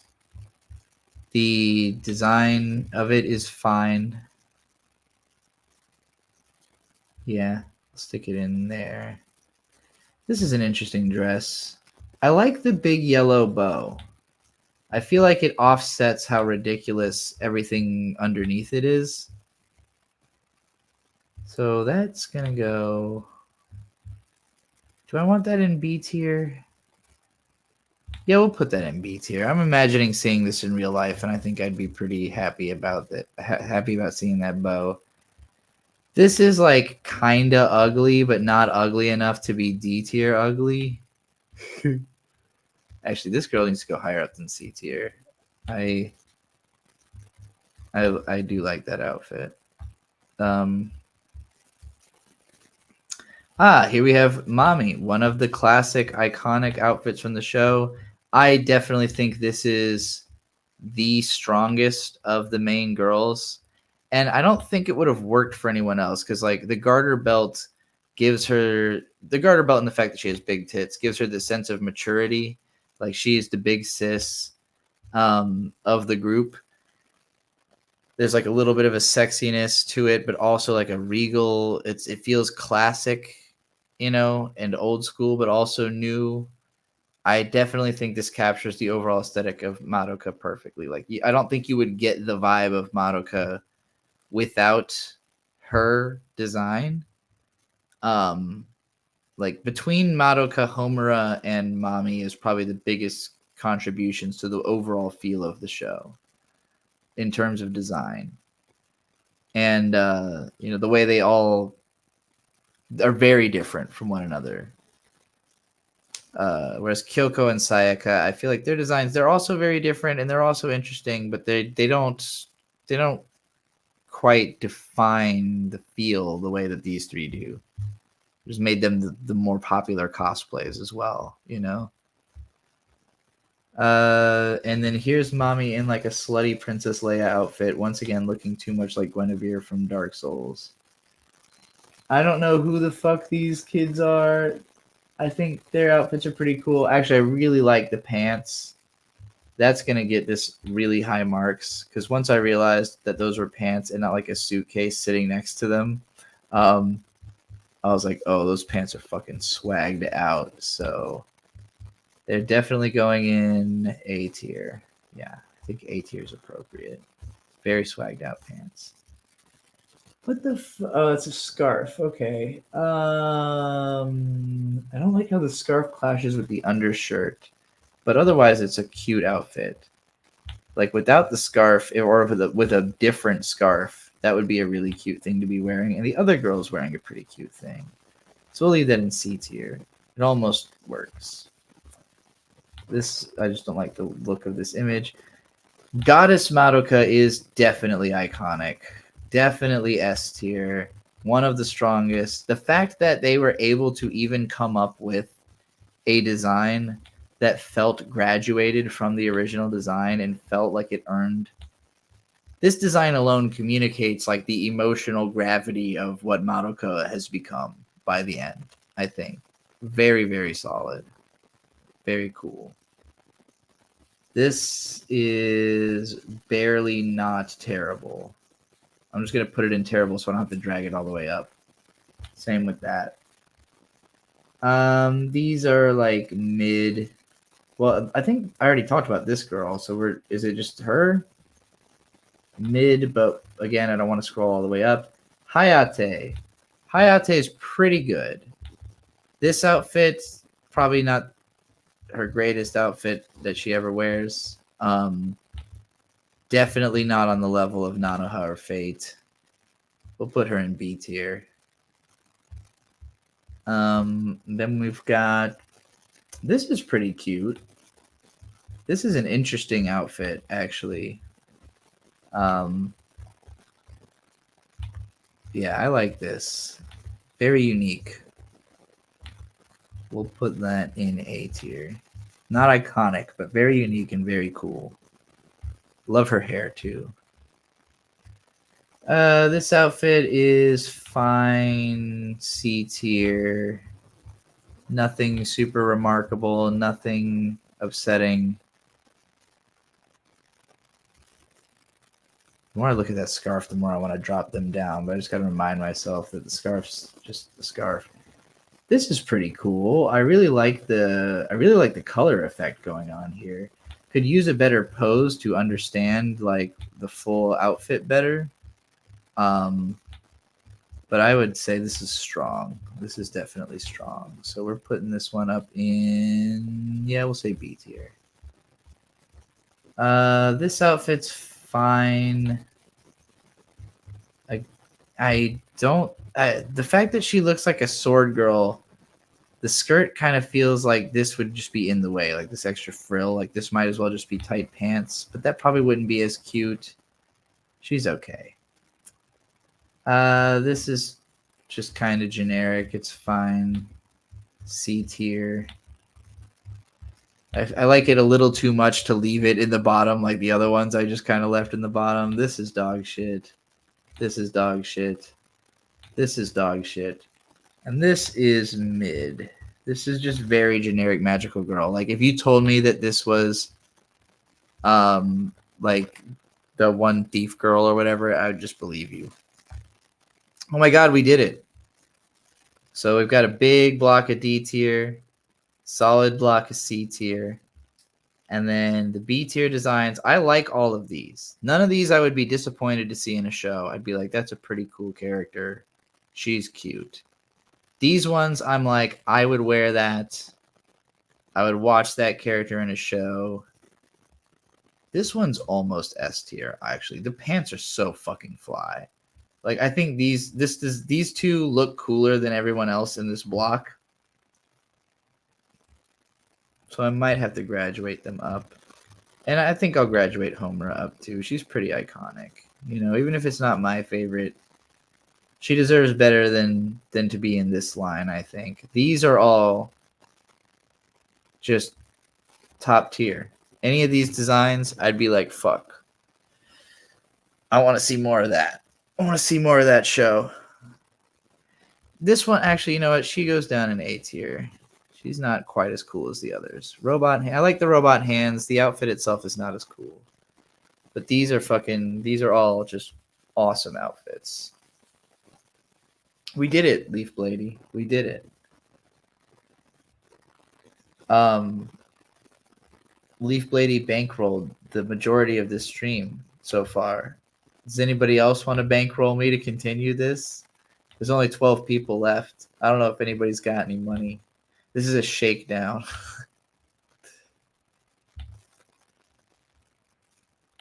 Oh, man.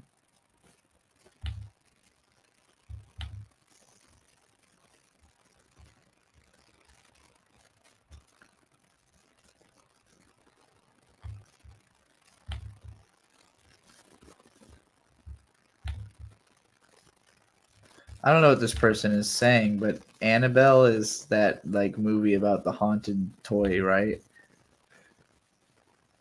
You feel off, IG? I think he meant I fell off, right?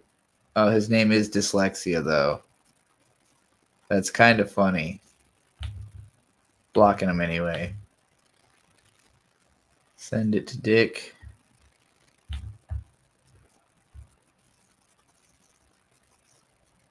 Concern trolling. The only things that will get you an instant block are transphobia and concern trolling. People who do those things do not deserve to see the light of God.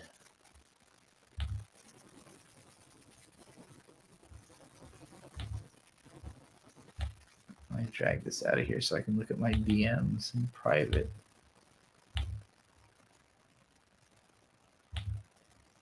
Nothing interesting in my DMs. Okay.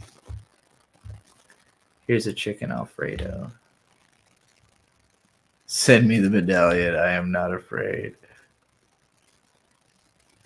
Unfortunately, I don't actually have it. My aunt has it. She was actually here earlier, and I could have asked her what her asking price is, but I didn't get around to it. She was the one who brought over the tape that I was called out to look at earlier. But she's convinced that she can sell it for as much as other people are trying to sell it for on eBay, which is like $500 to $1,000. Thank you, Unbiased Fanboy, for the $199, by the way. Much appreciated. I don't know if you forgot to type a super chat rant request, but you can go ahead and do that. If you have something you wanted me to talk about and you forgot to type it, because sometimes that happens. But otherwise, thank you. Thank you. Anybody got anything they want me to tier about? Any tears you want me to shed?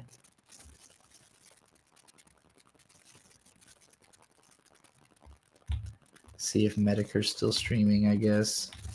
It was boring earlier, though.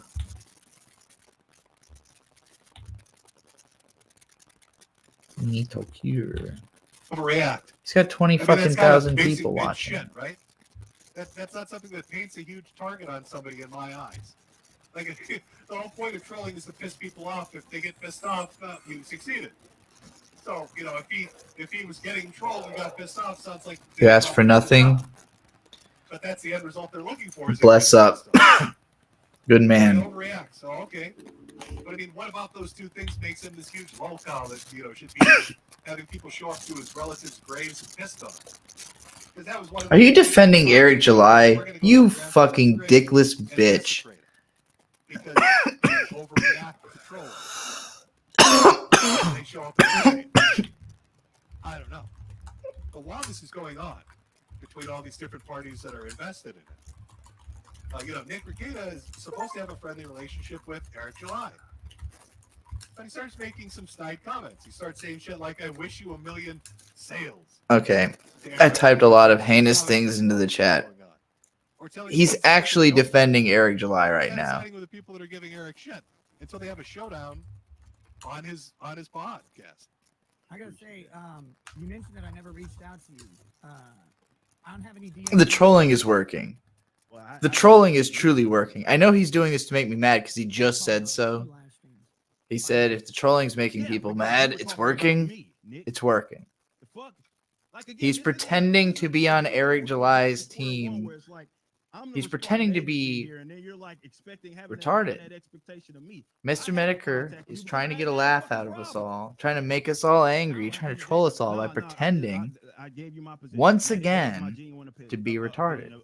Who's Eric July? This one. This guy right here. The black dude who grifts off of the... His position is that he is the token black guy for the right-wing griftosphere. That whole video we were watching, the Griftverse, that's mostly... What the fuck? The Giftverse? Okay, I forgot the R, and I ended up at a My Little Pony video. The Griftverse. Oh, no. Where's the video I was watching just earlier? Whatever, I subscribed to the channel, and it was brand new, so it should be right around... Did I pass it? There we go. Across the Grifterverse. So I don't think he mentions Eric July in this. He might. No, come on. There he is. Yeah, there's Eric July. So notice how everyone else here is white, except for this guy. So this is what we call a pick-me. A person who says, I'll be your black. I'll be your token black guy. Even though all of these people are massively racist. None of these people likes black people. And Eric July probably doesn't either. At the very least, he's willing to sell them out in order to get paid to be a part of this. He basically the man can't speak for shit. He runs the most dog shit, boring live stream show. His comic is drawn by AI. He collects millions of dollars from pay-pig fucking idiots who literally are just paying to hear him complain about how woke comics are and make the worst comics in the world. He's been feuding with friends of mine for a long time now. I've kind of just been watching from a distance, and I think he's really boring. It makes him hard for me to talk about. Like, Clippiverse. My buddy Young Clippa Riley, he's got a whole show dedicated just to talking shit about Eric July. He goes through and fucking talks about every single dumb thing Eric says, and that's an infinite amount. So, you could go on about Eric July forever, but it's really hard for me to listen to him talk. He is very boring. And the only reason that this fuck nugget, Mr. Medicare, would go to bat for this complete fucking moron is that he thinks it's funnier to fuck with these guys. He thinks it's funnier to fuck with Nick Rekieta and Dick Masterson because they're direct. They're his peers in terms of... Well, I mean, Mr. Medicare's more popular than these guys. Quite frankly, he is more popular than anybody else involved in this situation. But if he teamed up with Dick and Rekieta and Vito, this guy would be done. But he's not going to end Nick or Dick or Vito. He can war with them forever. There's no incentive to get rid of this guy. There's every incentive to fight these guys who you're not even trying to beat. You're just fighting them because that's where the trolling is. You're trying to troll their audience because that's your audience. Medicare knows that he won't lose his audience by pretending to side with Eric. But this is the grift Medicare's doing right now. He's pretending like he doesn't think this guy's a complete fucking moron and deserves all of the shit that's happening to him because he wants to fuck with Nick harder. Because a former fan because he wants Nick to be a lolcow. He wants Nick to be on his lolcow list. Eric's already a cow. There's nothing you can do to make him more of a lolcow than he is. Why Eric July would take umbrage with Nick when he is friends with people that are doing that exact same thing. He's looking at Dick Master. Willie the Warden, that's awful. Nick's kind of doing the statement where he's like, "Oh, I thought they were being stupid, but whatever. You know, it's not me doing it." $5 tier list is if you pay $5, I will tier list anything you want. That's what that's about. By the way, You got that upset, but you can't figure out why Eric July might be Leaf upset Blady because you're even not paid me $20 to do a tier list, knowing that it would take fucking 45 minutes to do. But you know, it's worth it for $20. That's strange to me. It's strange to me how you can have a. I'm gonna go piss while this idiot rants about being wrong. Actually, I'm not gonna leave him on. I don't want your mind poisoned with how wrong he is right now. Mr. Medicare is like trying to win the wrong Olympics. Again, I know he's trolling. I know it's just a bit. But God, what a bad bit. Pretending to be retarded is still being. What's the rule? The 4chan thing they say. Ironic shit posting is still shit posting. Yeah. If you're trying to support Eric July ironically, it's still not a good look. I know you're not going for a good look. You're trying to be the internet's greatest shitlord or whatever, but I don't know. Being edgy for the sake of being edgy is not interesting to me. And supporting people you know suck because people that you know suck less, you want to seem like they suck more because you want their audience. That's just grifting. What is this? Besides peak high-speed platforming. All right, I gotta piss, so I'm gonna leave you guys with this peak high-speed platforming video.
Sparks the Jester, eh? Looks pretty fun. I'd play that game. Oh my god, a Girls with Guns trilogy retrospective. I don't think I can keep the stream going because nobody's paid me in a while since Leaf Blady ran out of money. And it's been going for 4 hours. I should probably go to bed so I can wake up early in the morning and do things. And I don't think I have the energy in me for a 30-minute Girls with Guns trilogy retrospective review, but I am going to just preemptively subscribe to this channel so I remember that it exists. So I can already tell this channel talks about stuff I'll be interested in. That looks cool. Okay. Y'all, peace out.